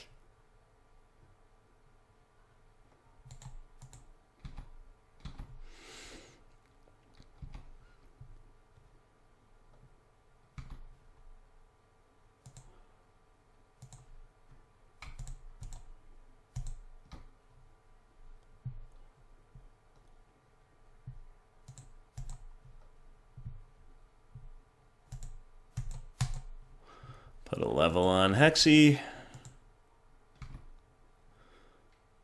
And let's find out what the opponent topped. They topped Angel's Grace. Uh-oh. So if they have found Thoughtseize Oracle, please no. Please no Thoughtseize Oracle. They could, in theory, have the kill. That would be really lucky, though. Like, we left them with only the spoils in hand. And they would have had to have drawn 2 missing combo pieces in 1 turn, where they only saw 1 extra card. So they did a little card selecting, but they still only have 2 draws. There's therefore 2 unknowns in hand. Or maybe I'm missing something. Anyway, we'll just see what they have.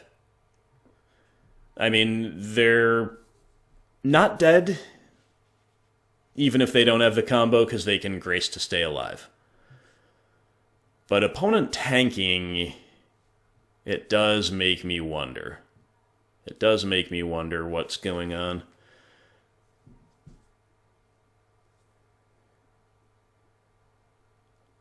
They're just going for a spoils. They're spoilsing for Phyrexian Unlife, but they did that before they cast Angel's Grace. I don't know. I don't know what the other 2 cards in their hand was. That seems a little greedy to me. Especially against a deck that you can expect to have a lot of answers to in a Phyrexian Unlife. But again, I don't know what else was in their hand, so it's hard for me to say more than that, so I won't.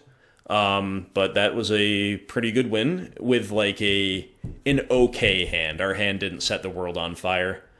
Then again, neither did theirs, right? So game 3...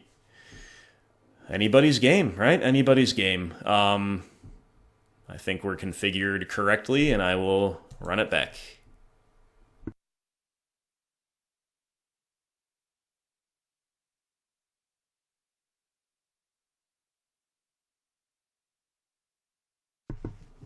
Okay, well, our hand has some things to like. Thoughtseize is great. Decay is great. Goyf is great. Lily is great. But we only have 1 land. So if the opponent just snap kept 7. Alright, if they have Leyline, our hand's pretty awful. Like, nothing beats Leyline. We have 2 looks at a second land to get the Goyf down on curve. I think this is a borderline keep. Another thing they could have is just a functional 7 with Veil of Summer, but if we saw Spell Pierce and Duress, like, are they really also playing Veil and Leyline? I kind of doubt it. I'm not so much worried about keeping the Thoughtseize as I am about keeping the hand that could fail to draw the second land.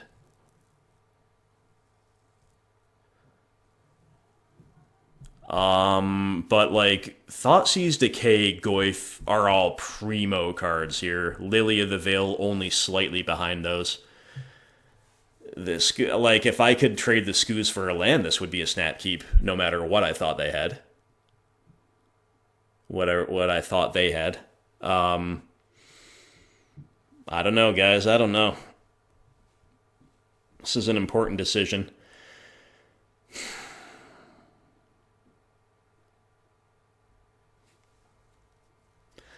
I think I'm going to send it back, but it's very close. I think the matchup is good enough that, yeah, okay, this is a sweet 6. We're going to keep it.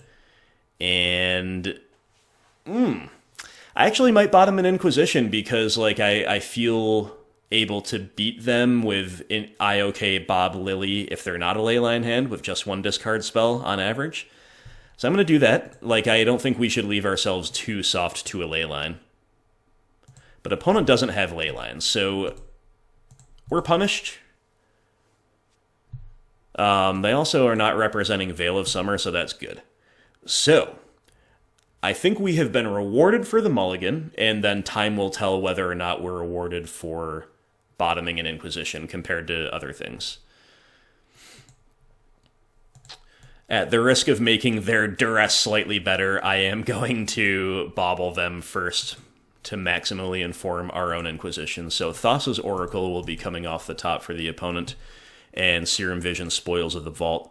We have to take Spoils here because it is a combo piece with Thassa's Oracle. That means, like, they just draw Angel's Grace and we're dead if we leave that. So we'll take that.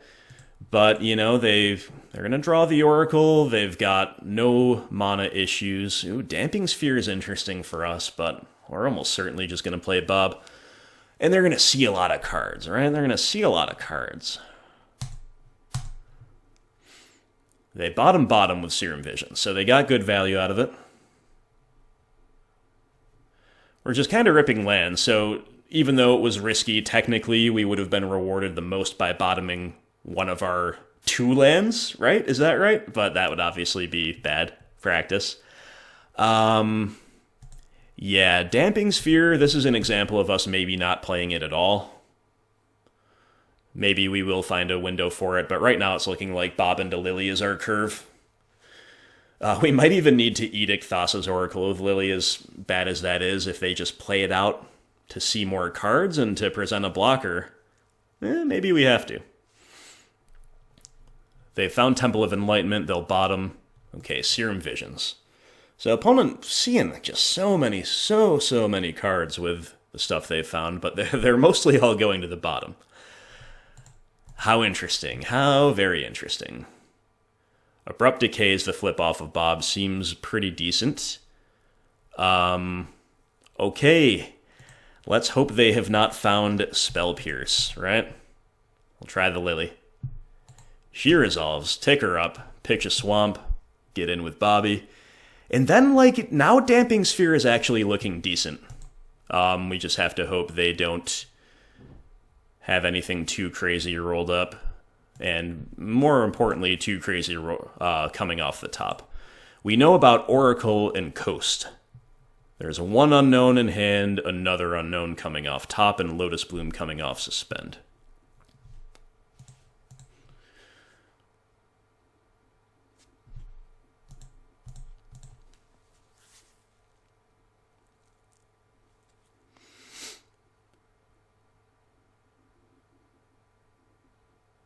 Is this just an unlife? It is. It is just an unlife. Alright, this is the type of thing we can beat. So their hand is Oracle, 1 unknown. We're drawing 2 per turn. We've got the Lily. All right. And perhaps more importantly than anything, we have Abrupt Decay to beat the Unlife. So another Liliana doesn't seem the greatest. I don't think Ad Nauseam has ways to beat a Liliana besides maybe like an Echoing Truth or a Pithing Needle effect. So I actually think I value the 5th land more highly than the backup Lily.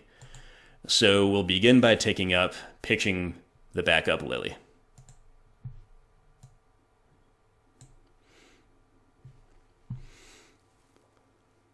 Thassa's Oracle goes down.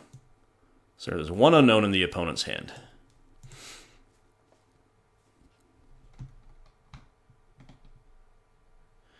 Each spell a player casts costs 1 more to cast for each other spell that player has cast this turn. So I guess the move here is to play land, Damping Sphere, attack, and then we can still decay the Unlife on their turn, which will be especially good if they just go for an Ad Nauseam. They haven't showed me signs of Veil of Summer. The reason to main phase it would just be to beat Veil of Summer, but I don't think we're supposed to play around that at this stage.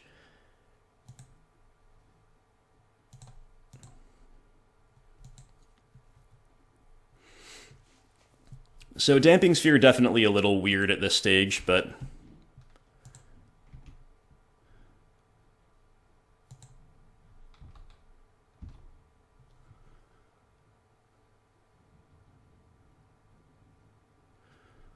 OP just laying out a Thassa's Oracle, huh?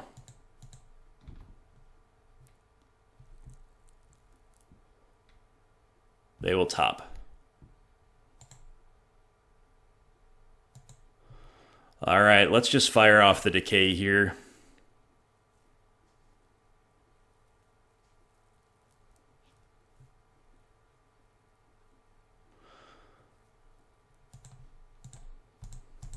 You cannot give them credit for having Ad Nauseam.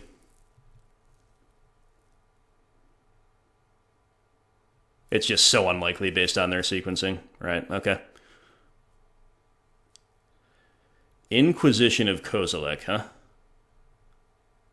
Lurrus of the Dream Den.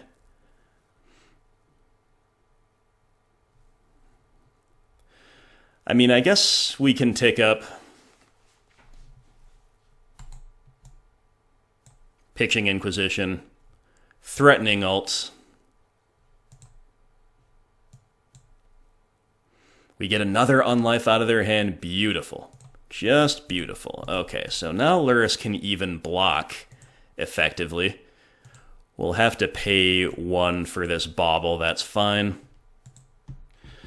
You know, maybe technically I could have played the Bauble first, but that's all right.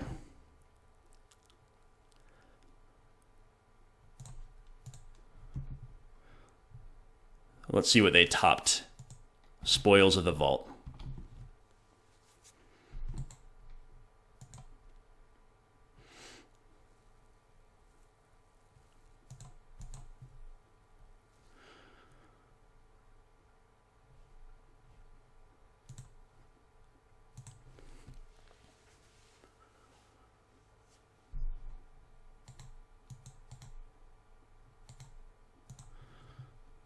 All right, we're seeing 3 cards here.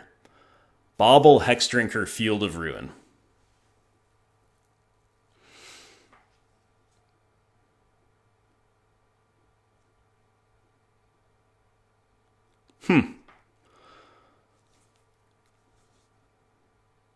Well, since they have 7 mana, it's not like... Lily Alt's not the greatest, but it's still just gotta be pretty much correct, right?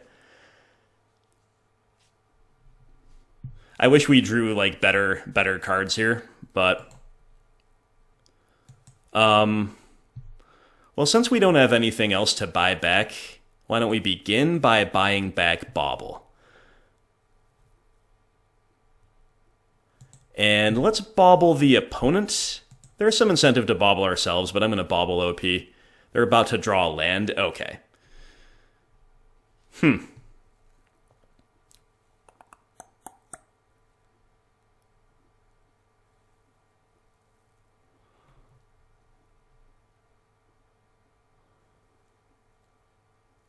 I don't know if ticking up to get the spoils out of their hand is good right now. Like, they can obviously spoils in response, but what will they go for? And I, like, want them not to, because I want them to draw that land. So I think I'm going to ult them. It's a little weird, because, like, we're mostly just getting rid of lands, and they're about to draw another one.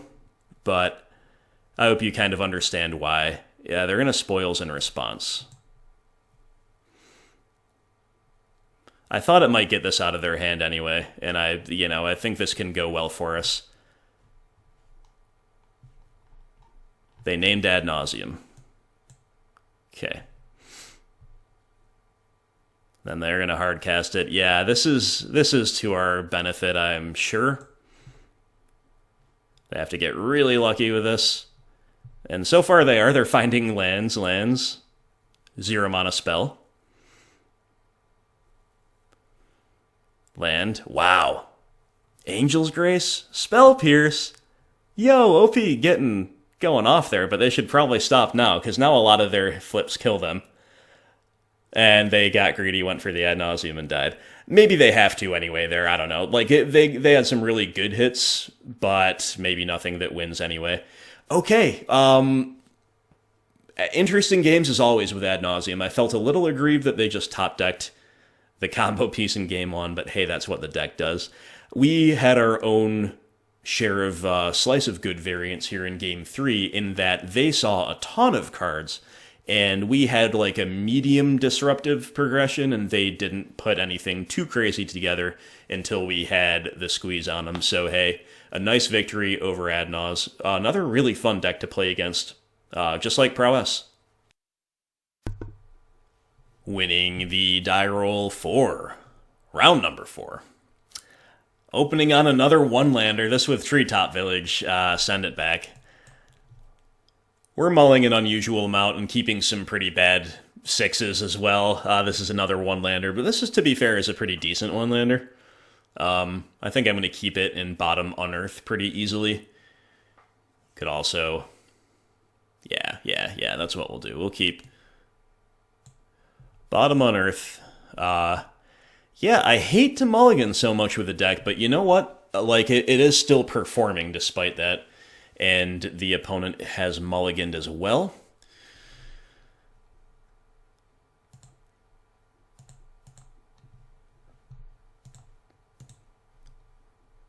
Okay, we see Fatal Push they're about to draw. Maybe suspecting Shadow or something here. But let's find out. Yes, indeed. So Inquisition reveals a very strong hand. They're about to again draw that Fatal Push. So they've got Traverse, Goyf, Shadow, Bauble, huh? Well, I guess we just take a threat. Should probably just be Tarmogoyf. And to be fair, we do have the answers. What we want to do is march right up to the 3rd land and land Liliana before they can discard her out. Instead, we've drawn a different, very powerful 3-drop, but that just makes us that much worse off if we don't draw the land. So, gotta get that 3rd land. We gotta draw runner lands here. Let's do it. Come on, deck. Any land here will make me happy. Treetop Village, I'll take it. Hey, it's Swamp, even better. We can beat Stubby D, even though they don't have it. Yeah, Swamp is good, assuming we're going to draw an untapped 3rd land of any kind next turn. We'll be in business. So let's just... there's an argument for taking Traverse. Just assuming they're not going to get Shadow online all that easily, but we'll still take Shadow. Traverse is clunky no matter how you slice it, right? Clunkier than a 1-mana 12/12, and based on their draws, who knows? Who knows what sequences will happen on either side of the table here. This is another matchup I'm pretty pumped to play against, though. It's not BS like the round 1 opponent, and that's all I can really ask for, right? It's a good, honest, interactive, fun, fair, blah, blah, blah, all the rest. It's a good deck. Have they just found a Goyf? They have. Well, we're going to push it. It's a high-value push target, and even if we do draw the third land, we get to go Lurrus into Bauble. And if we don't, I was just about to say maybe we draw a 2-drop of our own, and indeed we have. It's Goyf. I'm going to play it. Just got to be mana efficient here. They obviously have push, but this type of resource trading can work to our advantage. If we ever find the third land for Lurrus, we'll start pulling ahead. Lurrus and Liliana, we have 2 game-winning cards in our hand. We just have to stop missing the third land, and I think we're favored. But again, as always, anything can happen here. Opponent looking like Sultai, although they could very easily be having a small splash for red, mostly for TBR, Temur Battle Rage.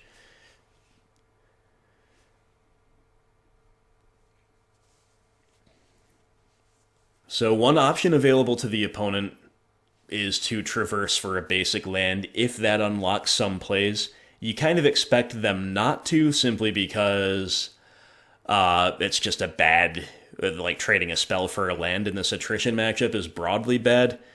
Seems like if they were to want a land, it would be something that they could fetch and shock with to make Shadow live and all the rest.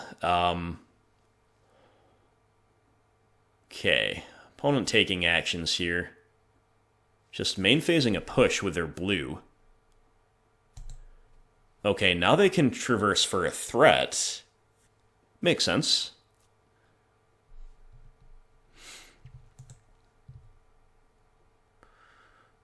Alright, show us the third land deck. I know you have it. I know you have it queued up for us right on the top, and I know it is not going to be Treetop Village.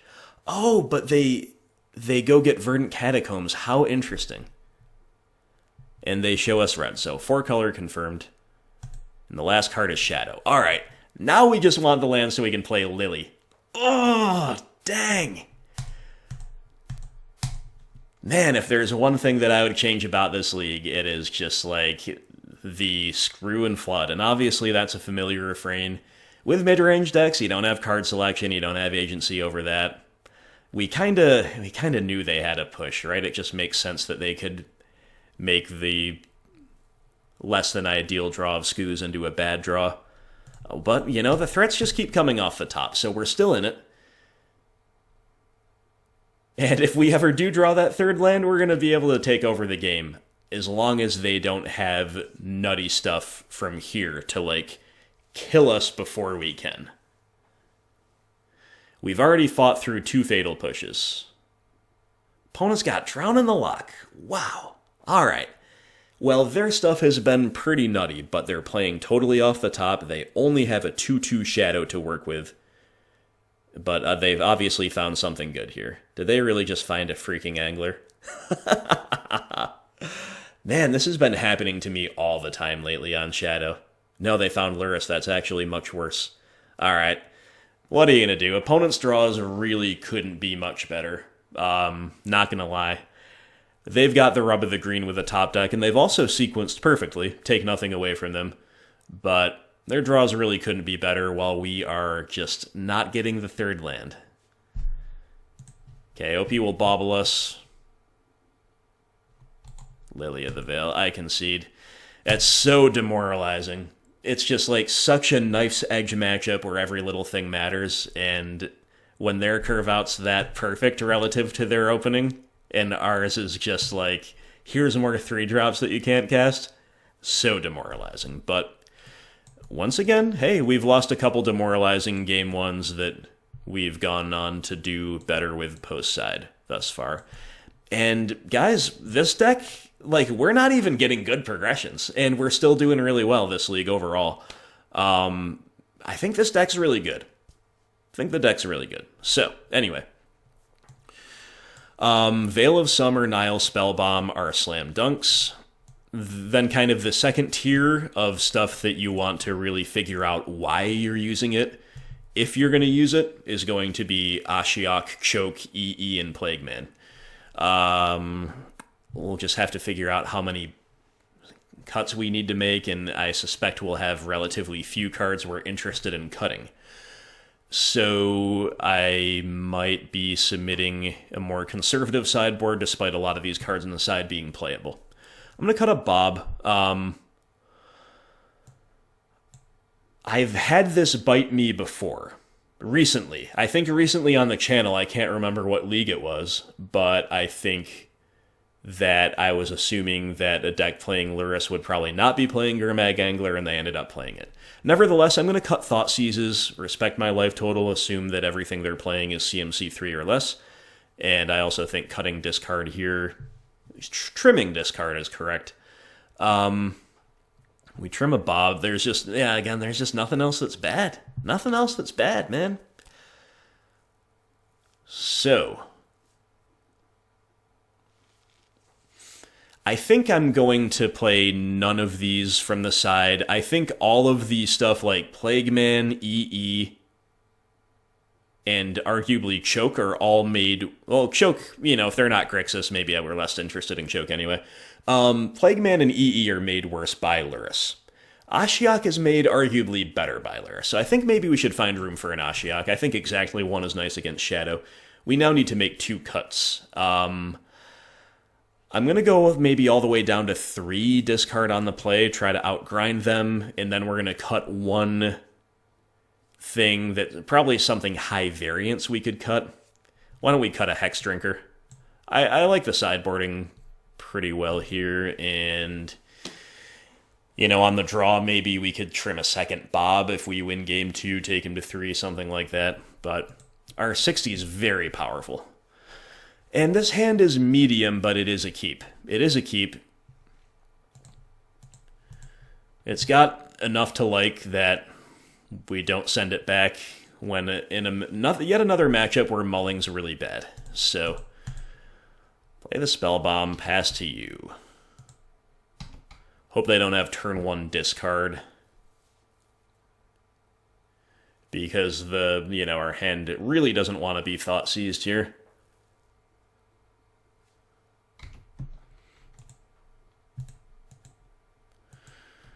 Field of Ruin, worth wondering how many basics they play. I'd guess 2, but I don't really know for sure with a 4-color deck.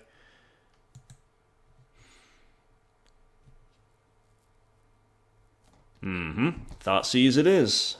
Thoughtseize it is. Well, I assume Lily goes down. The only way it wouldn't is if they have another discard spell lined up next turn, right? Even so, they'd still probably take her. And indeed they do.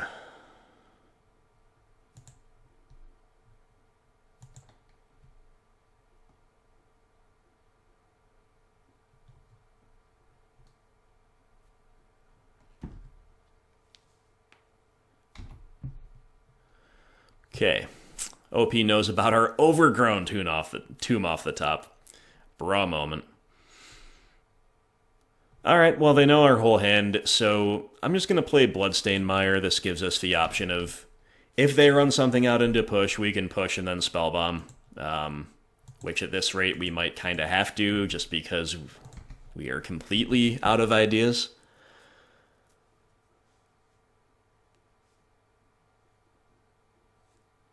But if they walk into that play, then you just know that they just have, like, more and more coming off the top, right?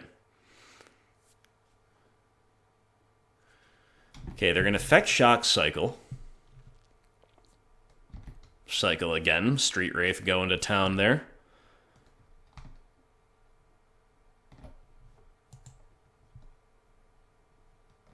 Mishra's Bauble.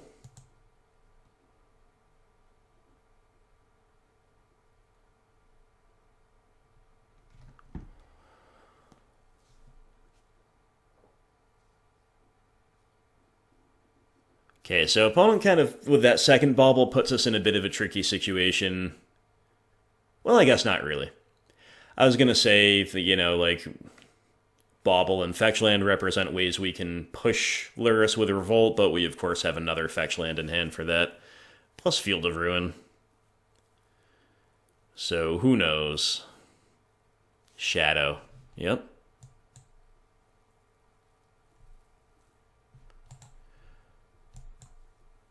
Okay, well, if they have Veil of Summer, then they just have us beaten pretty badly, but we have to go for it.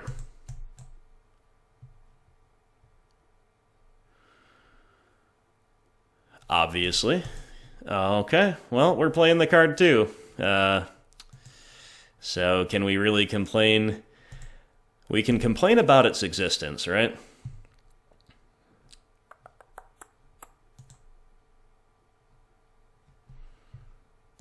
Yeah, obviously this is just a disaster. We're just getting unlucky against Shadow. Both games. I don't think we're really doing anything wrong. I think we're favored in the matchup, but the variance is not breaking for us in the least. We need like a Lily off the top right now. First draw off the top is Unearth, which is really bad under the circumstances, because we're a creatureless progression. And the second one is Assassin's Trophy, which I will take. I will take it. It's pretty much the worst imaginable removal, but any removal while they're tapped out is okay with me. Alright. So,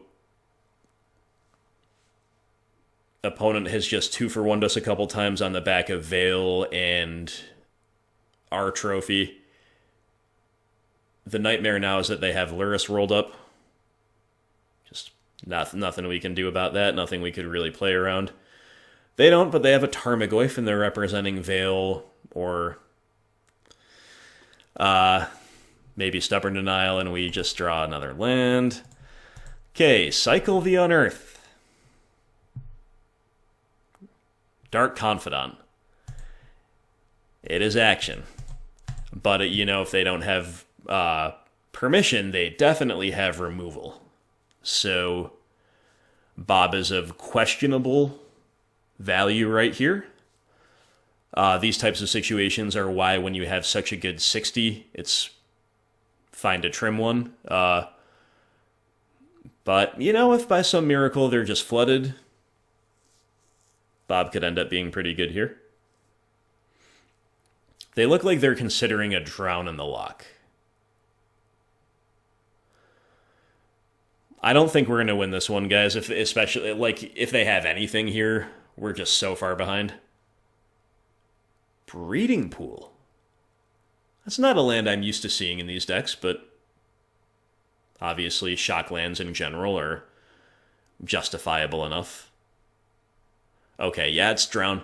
That makes me think they may or may not have more permission, but they don't have more removal. You'd think they would save Drown, then just kill Bob. You know, save Drown for a Liliana or something. The millionth land, at least it is a Peatland, and we can crack it. Mishra's Bauble. My goodness. My goodness. Okay. So, one thing they could have is discard. So, I'm not going to walk into the discard by doing Bauble main phase, and they got Thoughtseize coming off the top. Okay. So we're going to let them draw that. Then after having drawn that, like we really want to field a red land here, and they don't have a red land. So let's just say go. I was thinking about fielding them on the draw step, but we'll just do it on the end step.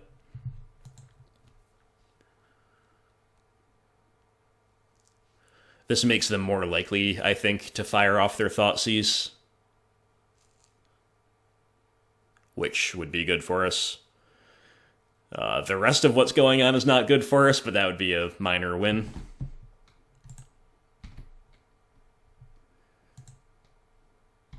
Okay.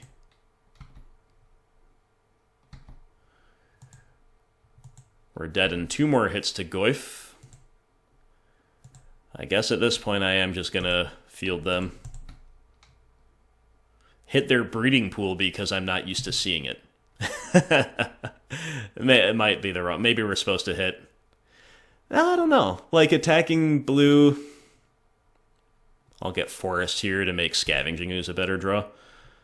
Attacking blue is fine, attacking green sources is probably fine too. They have a basic swamp, so maybe Breeding Pool was the right hit. Alright, Bauble. We need 2 heaters off the top. Lurrus and another Bauble. Alright, let's hope they don't have another Drown in the Luck, or Snap Drown.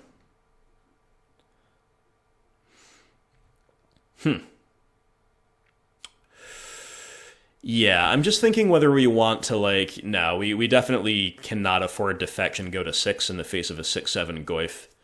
So, not that we would want to buy back Bob anyway. So it's going to be Lurrus, buy back Spellbomb, play the Bauble. This is all assuming Lurrus resolves. Oh, alright, cool. Lurrus resolves. We like that. Let's try the Spellbomb. Let's play a Bauble.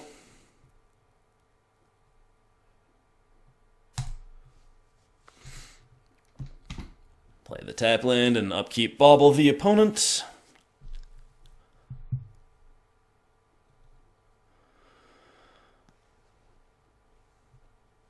Trophy. Dang. Okay, well, Lurrus still got us a 3-for-1 there.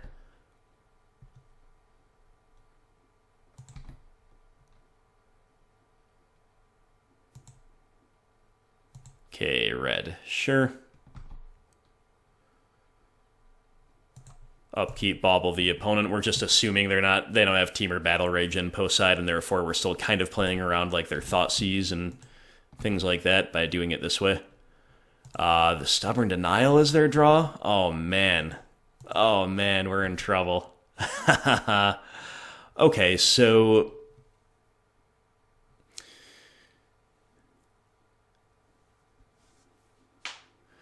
maybe we could shrink the Goyf, but again, I think we're not supposed to play into the Thoughtseize, so we'll just go to 1.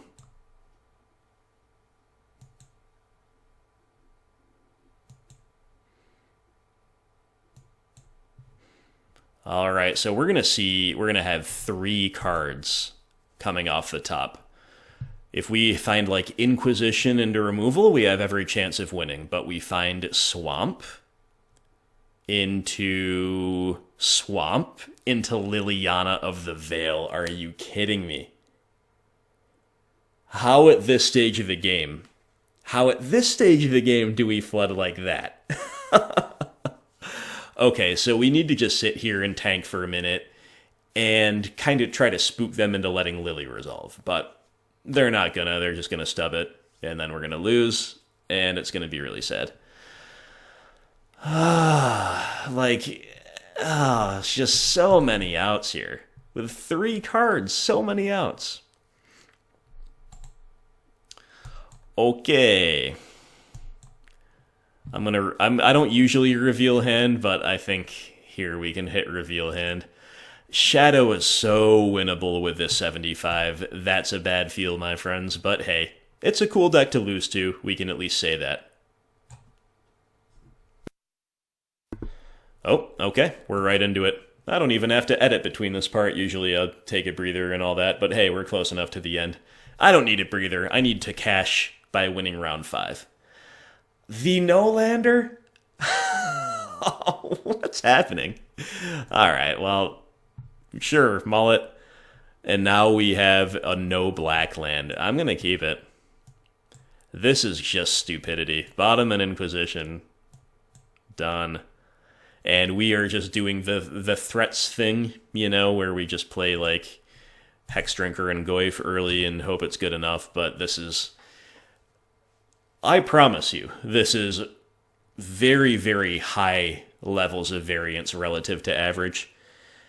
Lately, if I play Lurrus Rock, I feel like if I even have average levels of variance, I'm, like, doing okay.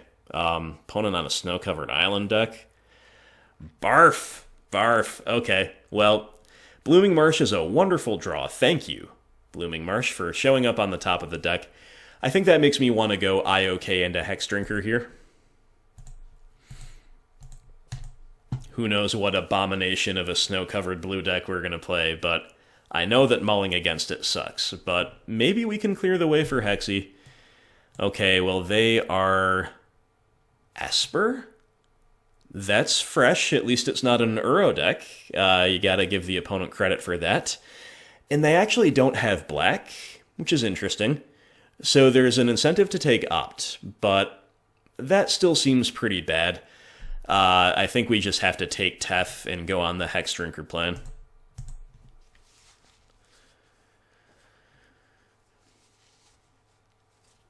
Alright, well, I'm really sad that we mulliganed. I just can't stand, like, being disadvantaged against these newfangled blue decks and then taking a mulligan on top of that. Opponent will top, speaking of which, with the Opt. But, you know, our progression could get there. I have not seen an Esper deck in many months. I am going to assume that they play sweeper effects. I think they're more likely to play sweeper effects than, like, almost any other control deck you're likely to see. At the same time, I don't really think we should play around them. Okay, so opponent with one unknown in hand because they show us a basic swamp. So we risk time walking ourselves if we go all in on the Hexy, but I still think we're probably supposed to. We also risk walking into Remand, Monolithic Spell Snare if we play Goyf. So, having mulliganed, we shall put our faith into the creature colloquially known as Sexy Hexy. And they will, in response to the second activation, cling our Inquisition. I don't know if they could find anything off of that disrupts Hexy right there, but sure enough.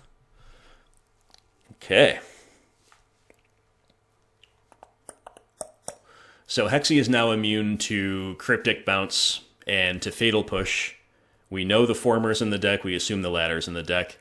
What we want to fade are Sweepers and Teferi, because Tef can still bounce. And they show us a land we did not know about.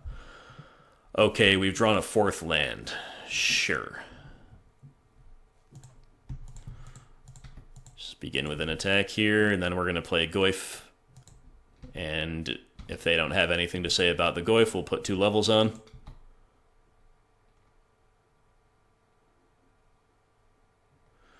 Fetching during attack step.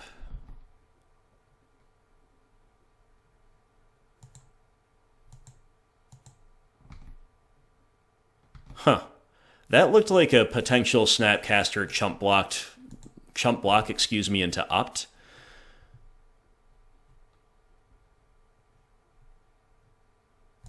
But they didn't go for it.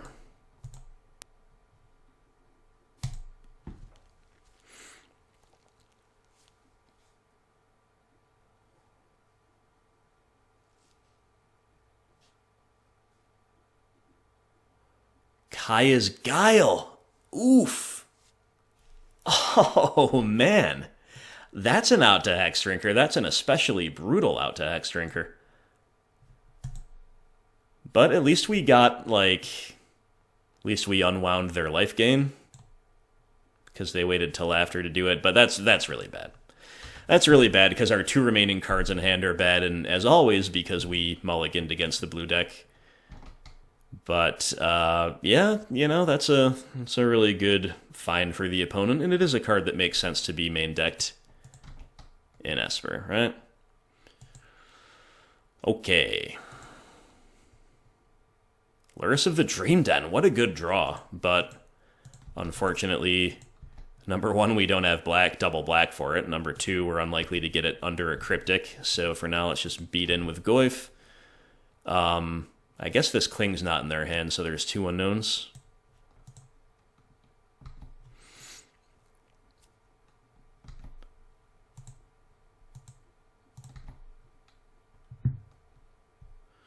End step, they might just Cryptic to bounce the Goyf and draw. Yep. Still no need to field right this moment. We're not going to meaningfully disrupt their mana that way.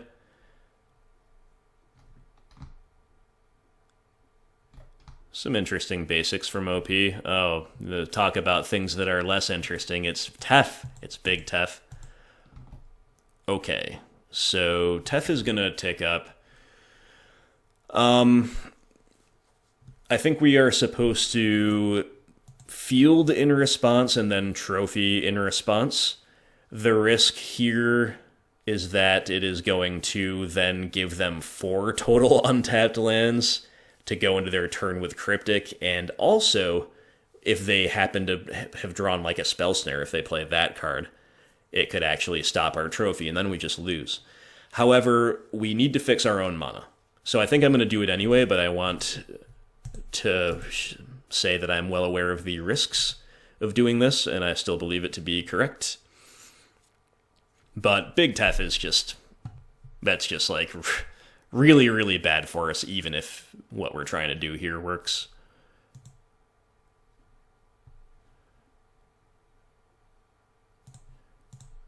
They go get white, so no Spell Snare at least.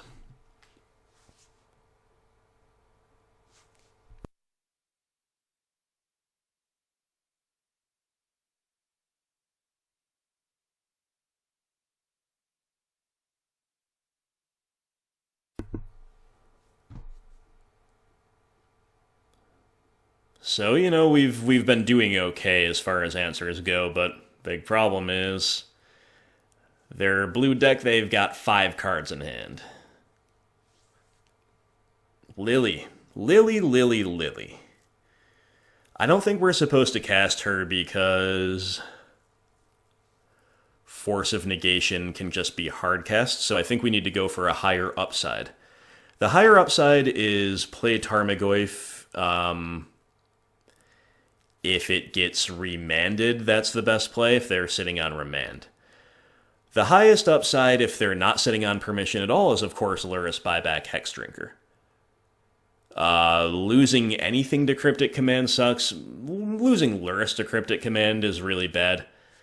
But I think in this window we need to make them have permission.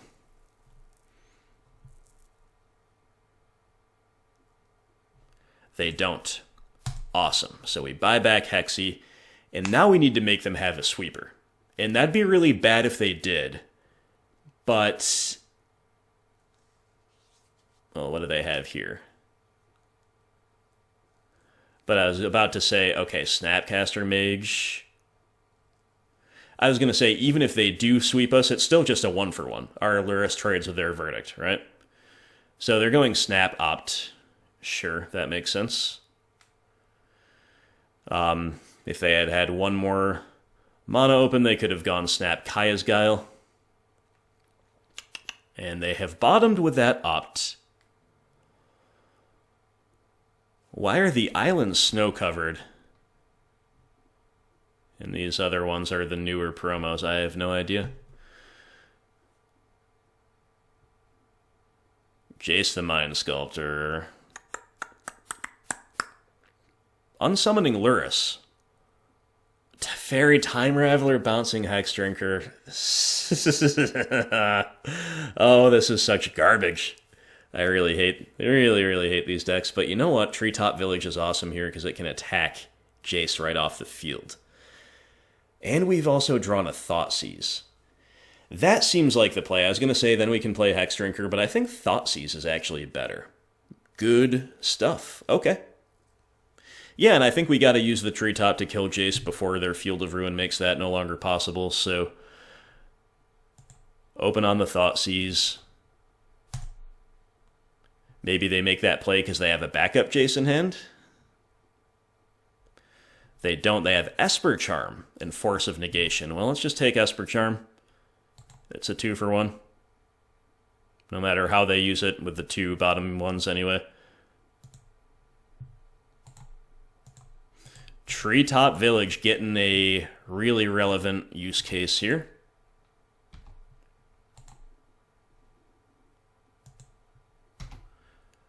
Okay, so you know, the opponent can very easily brick for long enough for us to come back. Tef will tick up. Do you think they're a Mystic Sanctuary deck? Again, I haven't seen Esper in forever, so I don't know, but Polluted Delta could, in theory, you know, maybe they just played as a one-of. That'd be bad for us, but when is Mystic Sanctuary ever anything but bad for us, right? Okay.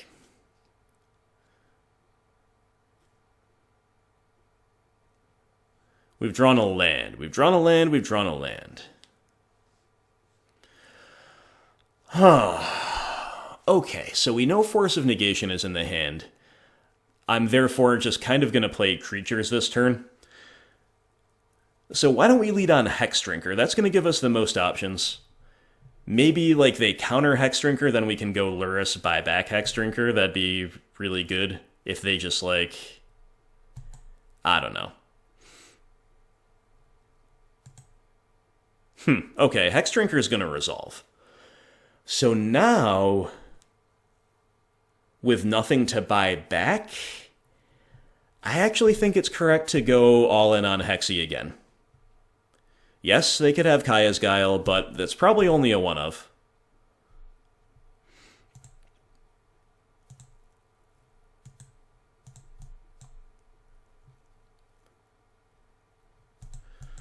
Alright, alright, alright. Hexdrinker, carry us over the line, and now the fetch land is worse because it's going to put them to lethal, assuming nothing else. But they'll use it anyway.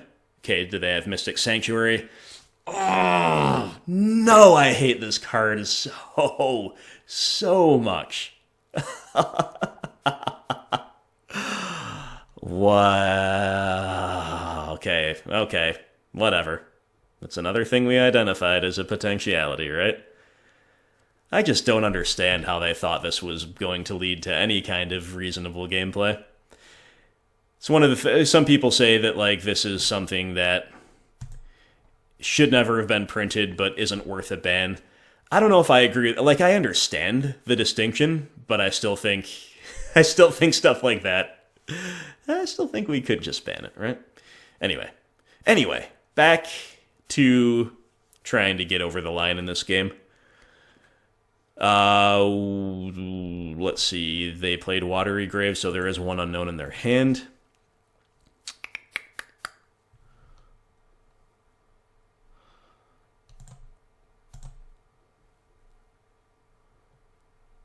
Let's go with a Goyf.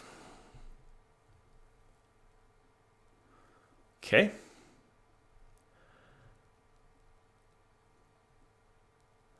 So we know Lily's going to lose out to Force.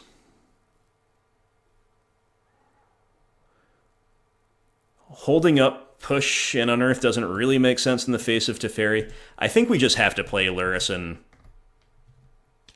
hope we don't get punished for it. Like, I think just deploying 2 threats is correct. Obviously, it'd be nice to be able to buy something back immediately with Lurrus, but we don't have that option.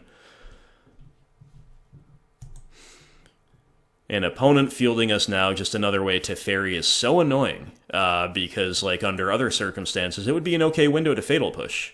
Or at least we could maybe consider doing it on their end step or something, but Teferi says, we're not playing Magic the Gathering anymore, you're playing some other game. Anyway, I don't mean to be salty. Like,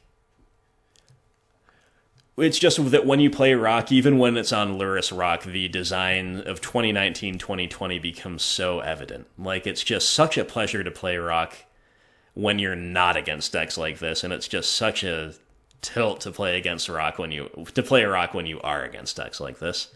And obviously the 3-color deck just has at least 2 Mystic Sanctuaries in it, because that's not even bad deck building. It's just bad design. Like, it should be bad deck building, but it's just bad design. Okay. OP bouncing Goyf with Tef to draw a card. And the card is Cryptic Command.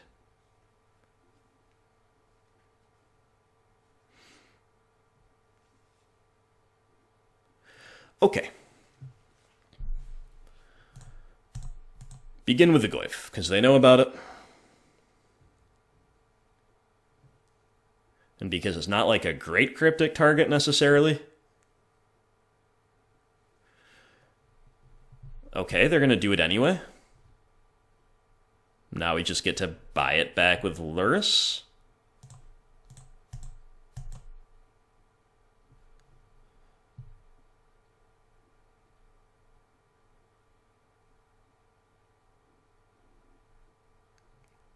Did they just have a second cryptic? Is any of this is any of this real? You know, we still can probably do something really good this turn, but if they have a second cryptic, I don't even know what to say. They're gonna cling. In response, they're gonna cling our Treetop Village. Okay. You got it.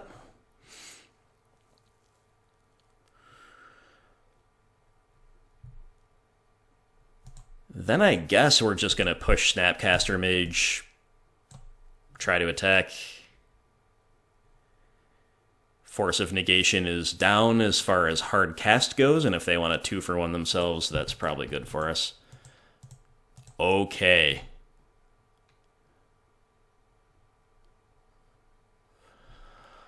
I think we hold the Overgrown Tomb to conceal info, and also if the game still does continue, it's discard fodder for Liliana. But we have 2 points of lethal on the board. The opponent has 5 cards, though, and they're Esper, so I am still afraid of board wipes. Ashiok Nightmare Muse. Wow. Just, again, it's hard to imagine getting punished harder for running into an archetype. Getting punished harder for playing Rock.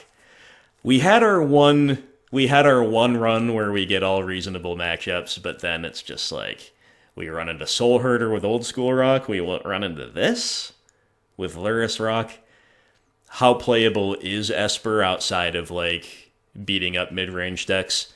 With opponent-specific configuration, it looks like not all that playable. Like we haven't seen discard, we haven't seen Fatal Push, we haven't seen like Monoleak, Spell Pierce, Spell Snare, stuff like that. So in other words, I think they run the risk of getting run over by the linear decks.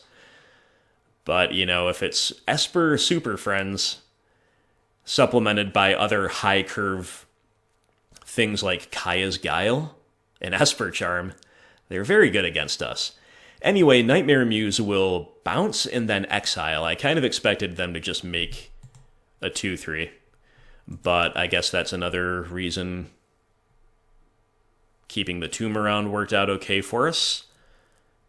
And I guess that's still the pitch.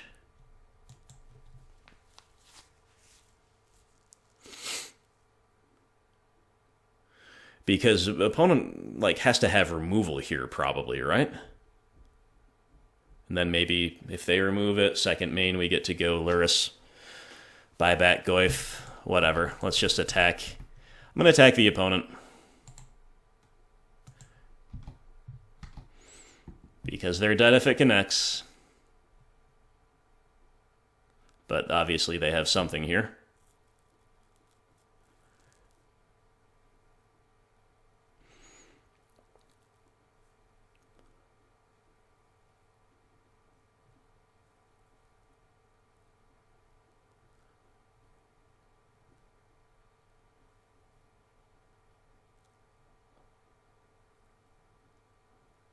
It's another cryptic.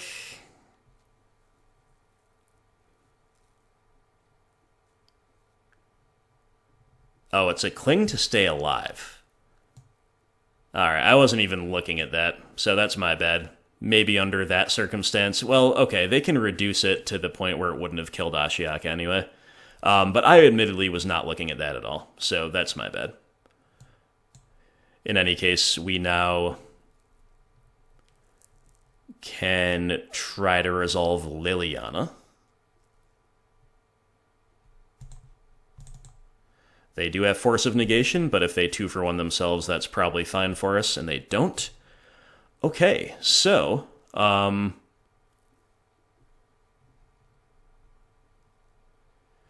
we're clearly ticking up. I don't know what to pitch. I think we're just going to pitch Field of Ruin and play for the long game. Means our Lurrus is going to be stuck in hand for a turn, but I think that's all right. Unearth can cycle, or if they do eventually kill anything, Unearth can be useful in its own right. Are they going to show us a third Mystic Sanctuary? Because if so, okay, no. If so, I wouldn't even know what to say, my friends. Would not even know how to feel about that. Okay, so Liliana, it might be correct to Edict here. Narset Parter fails. Oh. I do not want to play against a Super Friends deck when I'm on Rock, ever. Ever, ever, ever. Does anybody feel the same? Like, am I screaming at the sky with this one? Kaya Orzhov Usurper, yeah, why not? Just a million Planeswalkers off the top at the end of round 1. Why not? Okay. But now Drown in the Loch is dead. So are they just dead on board? No, because they have another Cling to gain life. 1, 2, 3, 4.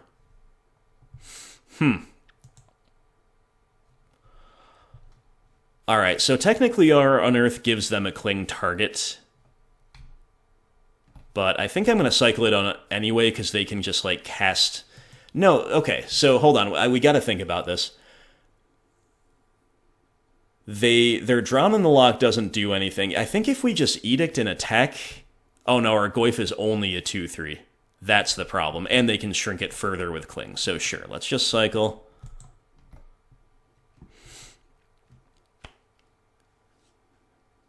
Oh no, a land off the top. We hate to see that. Fatal Push.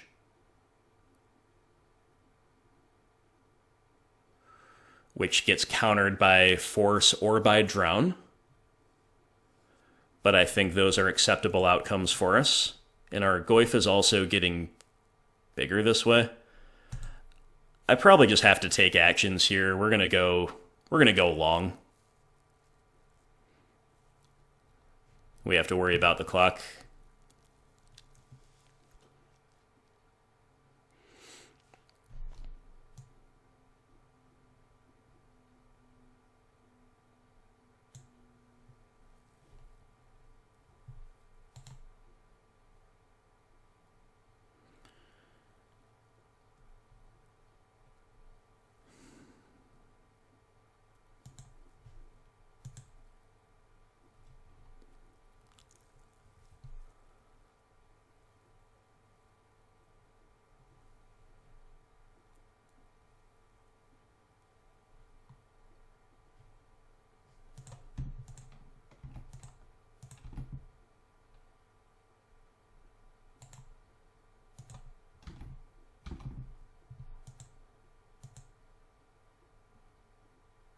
Okay, that's the concession.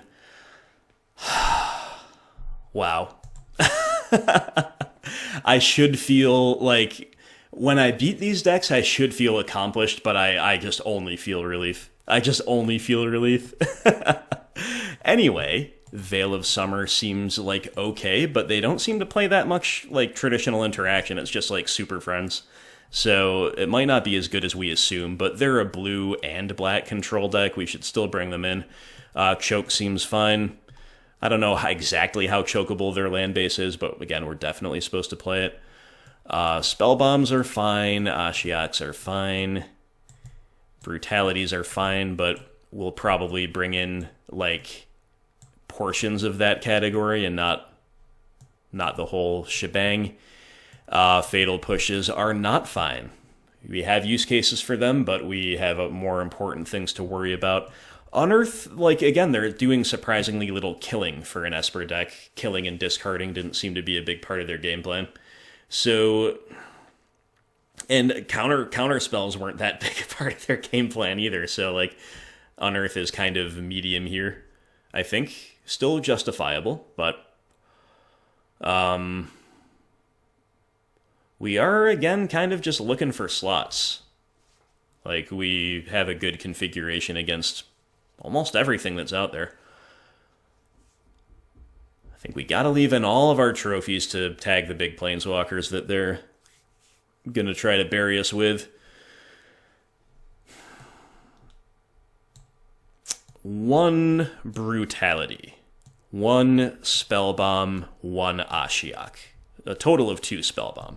I think this is a good configuration. I think I might cut 1 Scavenging Ooze to make way for it. You know, they don't use their graveyard all that much, necessarily. There might be some stuff we didn't see, though. So I just wonder if we should play without Ashiok on the draw. Maybe I'll do that. I don't know. There's a lot of stuff you could do around the edges here, but I think I will err on the side of a lower curve and on things that are value positive. I'm not gonna lie, I have no ill will toward our opponent, but I'm just hoping for like a Maul to Oblivion followed by a free for them, followed by a free win for us. Like, playing against blue control decks once is my upper limit with Rock in a league, and this is twice, and it's like a really punishing one. I'm gonna keep, and I'm gonna just like play this one really fast. Gonna try to like just slam threats and ride them to victory, and to get ahead on the clock, failing that.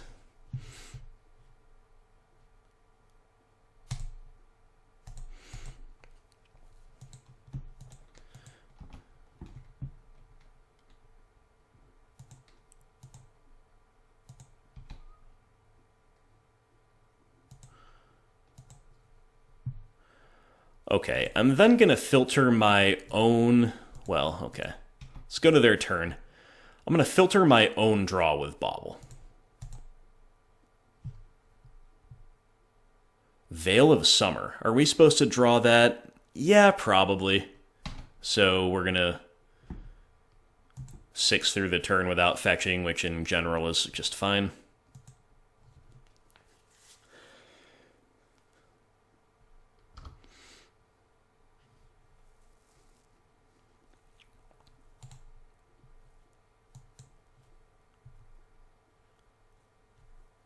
Thoughtseize. Nice.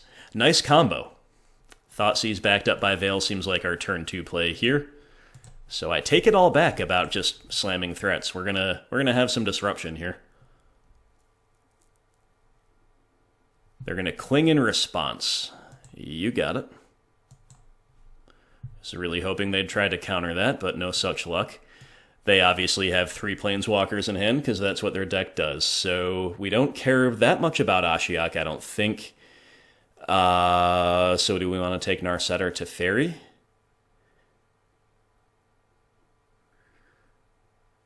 Well, I think it's got to be Narset. Teferi makes our Veil miles worse, but Narset's going to draw 2. And Teferi is not, so... And they might also play Ashiok over either. Like, I think if we left Narset, they'd play Narset. But because we left Ashiok, and because Teferi has nothing to bounce, maybe they play Ashiok. And if that's the case, I think that's a good outcome for us. Compared to alternatives. The Cling on our Bauble proving pretty annoying. Yes, indeed, they do play Ashiok, because... with Veil not looking the most necessary to hold up right now, a really good play would just be Lurrus buyback Bauble. Okay, let's keep track of what they exile. Dark Confidant.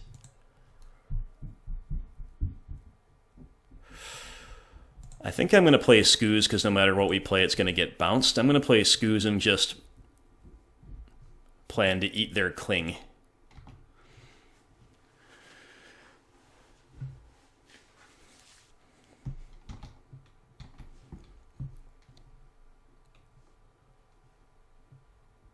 They're showing us a land we did not know about.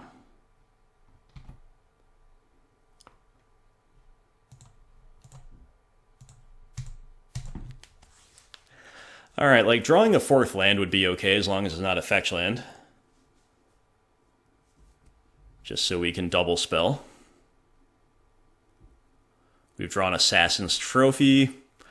Kinda bad. I think we just have to play another Scooze. Like, hitting their graveyard is broadly okay, and Playing Bob is just going to trade with Celestial Purge, which is not where we want to be.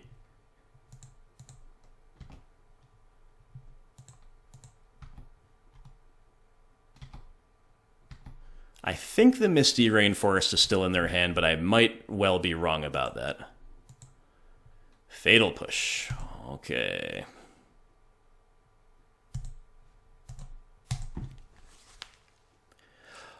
If only Teferi didn't exist, we could have Veil of Summer, but this is why we can't have nice things, right? So why we can't have nice things. Nihil Spellbomb. Alright, we're going to lead on that. We're going to follow up on a Goyf. So OP got a Cryptic Command. Jeez. It hurts so badly. It hurts so badly.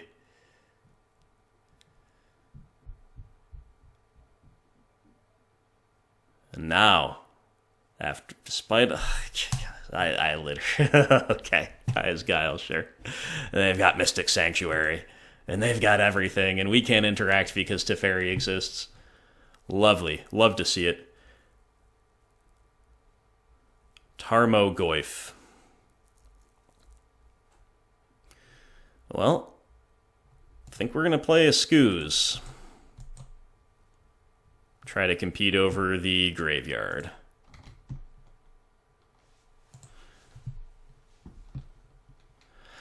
How long can our Veil just rot in hand when they're pushing and crypticing everything? Again, if Teferi didn't exist, we'd be off to the races. Hey, maybe we should have taken him, right? But given the draw at the time, I think this was okay. And hey, we do get Cryptic, so Scooze is doing work. They're going to buy back at Kaya's Guile. So their hand is Celestial Purge, Kaya's Guile.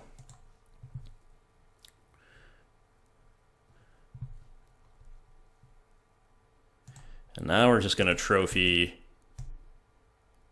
Teferi.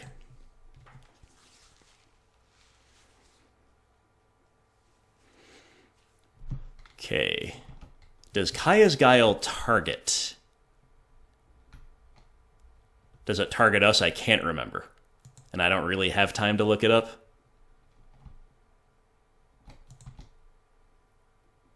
Okay, sure, this is fine.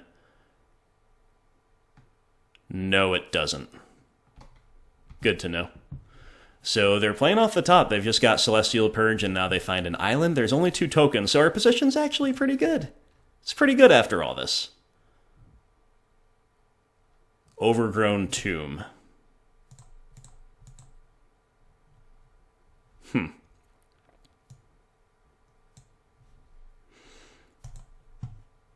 Alright, I'm going to shock in, and I'm going to play 2 Bobs. This is a really good time to double spell, and trading 1 with Purge feels fine now that we have a second.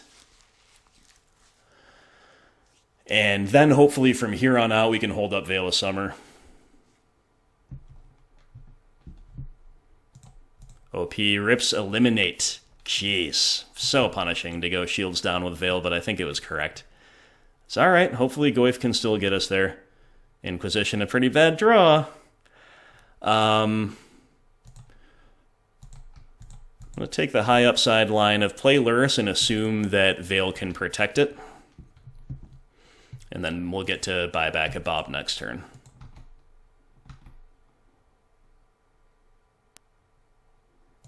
Jace the Mind Sculptor off the top. Please go for the bounce. This'll do it, right? Yes, okay. Very nice. Very nice indeed. Ooh, the attack seems really bad with the Spirit, but okay, sure.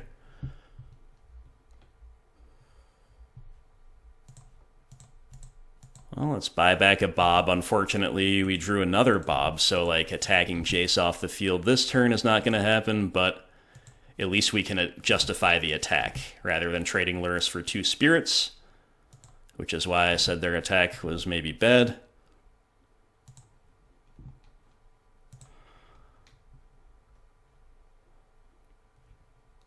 think we diversify with a Goyf over another Bob, but you could go either way.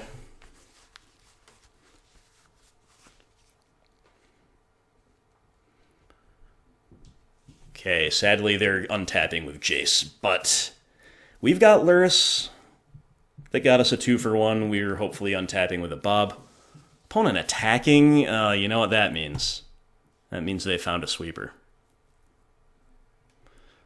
No? What? What is up with that attack? Okay, we gotta take actions quick. Inquisition you, see what you've got.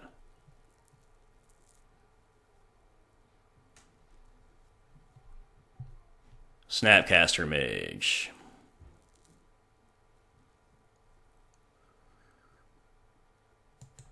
For Fatal Push, sure thing.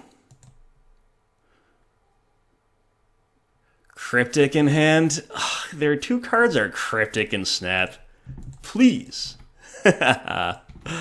Okay, let's try to go to attack, see if this prompts a tap down.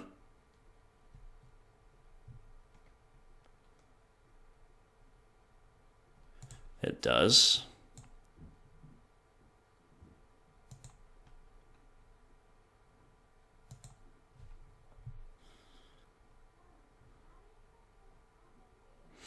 Let's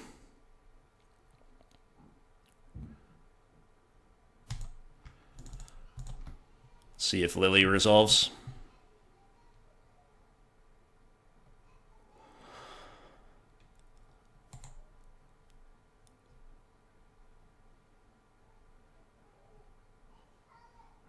I'm actually going to edict the opponent here, as bad as that is.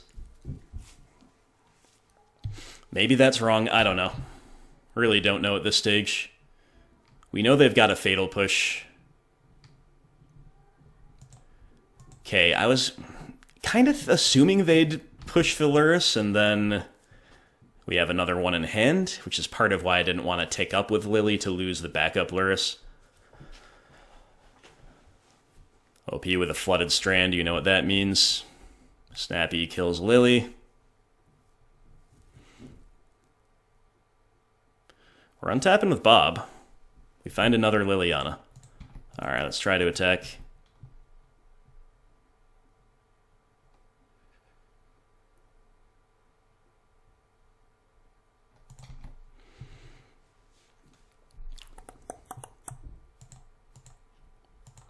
Mystic Sanctuary for Cryptic Command. Such exciting gameplay. Oh, they already had one? Obviously. We're just stuck in the infinite Cryptic loop.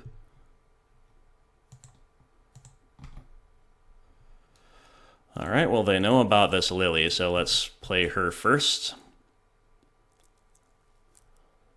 She'll get Cryptic down. And then we'll buy back a Goyf and hope going wide is good enough. I think that's better than Bob here. Ooh, the clock is close, the game is close. But the opponent's Jacing. And they Jace unsummon Tarmogoyf and attack us. Maybe trying to just let us die to our own Bob. It could happen.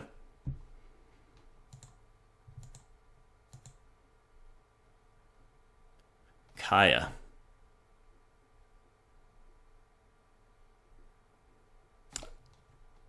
Okay. Have mercy, Dark Confidant. Okay, they're gonna mill us too. Sure. Have mercy, Bob. Yes. Okay. What do we do? How do we attack?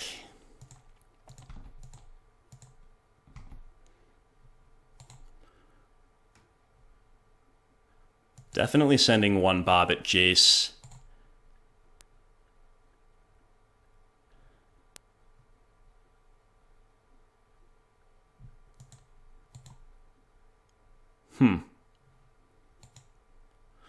Do we send them both at Jace? I guess so. I don't think we care about Kaya this turn.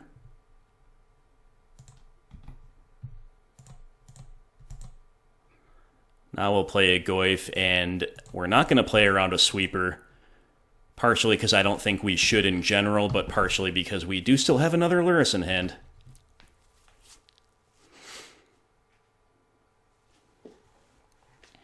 Okay, we don't think opponent has a third Mystic Sanctuary to get. Now, Kaya can ult next turn. And that would kill us, but we're just assuming that's not going to happen. Okay. Time for some big attacks. We're going to send 3 at Kaya, 1 at the opponent.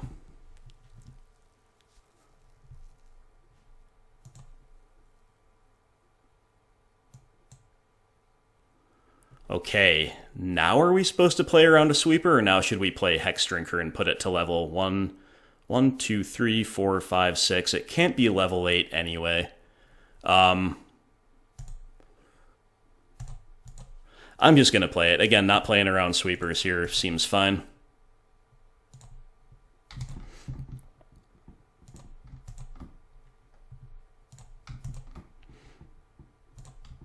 Because we've got the Lurrus. We've also got Treetop Village now.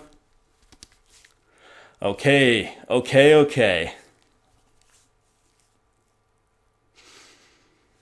definitely seems to have flooded.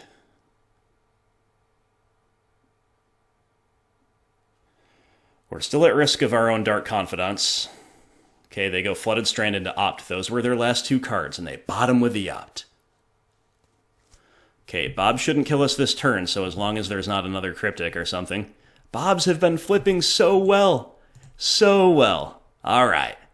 Hexdrinker level 8. Let's go. Let's go. Not going to activate Treetop. We're going to swing for lethal.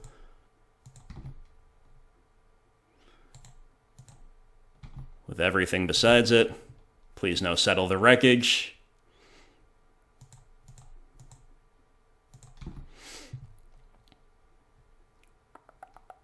Fatal Push. Do we still have Xaxes through the push? Yes, we do. Wow, with both players at 5.5 minutes left on game 2, we get there. That's a feel-good moment, my friends. But again, do I feel accomplished? Somewhat. Do I feel relieved? Immensely. Immensely. Wow.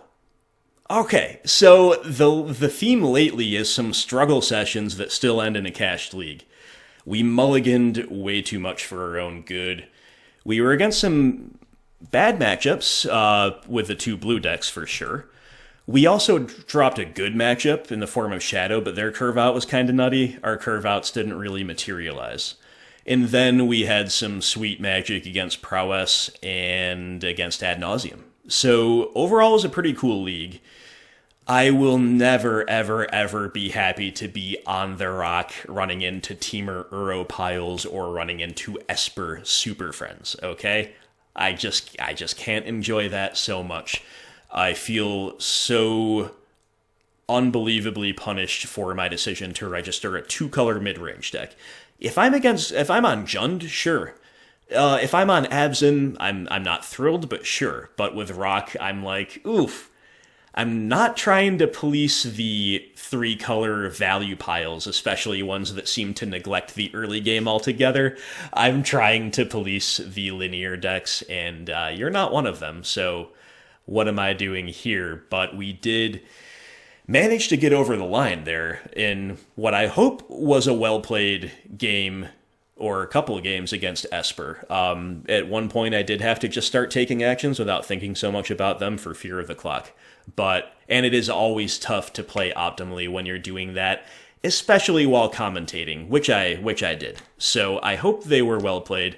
They were certainly well enough played to get us over the line, though. And that's what really counts, right? So I feel that our configuration here is actually incredibly well positioned. You saw how bad some of our variance was, and that'll happen in either direction every league. Not to the same degree, but it's always a part of Magic. Let's not focus on that.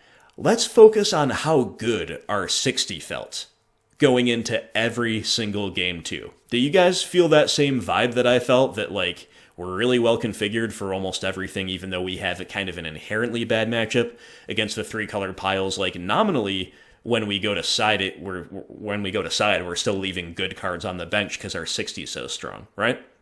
So I think that's a good sign. I think that's a really good sign. Number one, that Rock, again, as I've said recently, is more well-positioned than it's been in a long time. And number two, that this configuration's pretty good. Again, if you kind of skip the intro, what we did here is we took the 5-0 list that we ran a couple weeks ago, and we, on behalf of David Cordova, altered it just a bit to what I would probably bring to a big tournament if I was bringing Rock to a big one tomorrow. So that was the addition of Veil of Summer, which was really strong here as always, even if we had some like moments where it would have been even better if it wasn't for the existence of Teferi. Never mind that, Veil of Summer is still really good. And what else did we do? Oh, the Nihil Spellbomb main deck. I think that's good, but I also don't think it's strictly necessary. That is kind of like a flex slot in the role where you can play Spellbomb, you could play Cling to Dust, you could play the third Ooze, which is what it replaced in this case. But I do think that Spellbomb is probably the best overall, alongside the triple Lurrus configuration. So anyway, David, my friend, I hope you enjoyed this one. Sorry about some of the bad variants, and sorry about my complaining about the blue decks, but, you know, if you're on Rock, it's just what you want to fade. It's just what you want to fade. For me, it's not fun to play them, but it was fun to get over the line, and it was really fun to pilot the Rock against the other lists, whether we won or lost. So, I hope this was fun for you, my friend. Thank you, as always, for your generous support, and thank you as well to Will Gary, our newest tireless tier. Patreon supporter. There we go. Sorry, guys. Got a bit of a headache. Very, very tired. I've been cranking out the content like nobody's business lately, so let's go ahead and stop it here. As always, we are interested in hearing your feedback on the list. You know, any suggestions you have to tweak this list to make it even more optimized. I think it's pretty darn close, if not already there. But that's an ever-changing, it's like shifting sands, you know? You can't really ever firmly get your footing and assume you're going to stand in that position for too long, because the meta is constantly ebbing and flowing around you. So, not to mix my metaphors, but again, we'll blame the headache. Thanks again for watching, and yeah, let me know what you think as always. I will talk to you soon. Hope everybody out there has a wonderful day.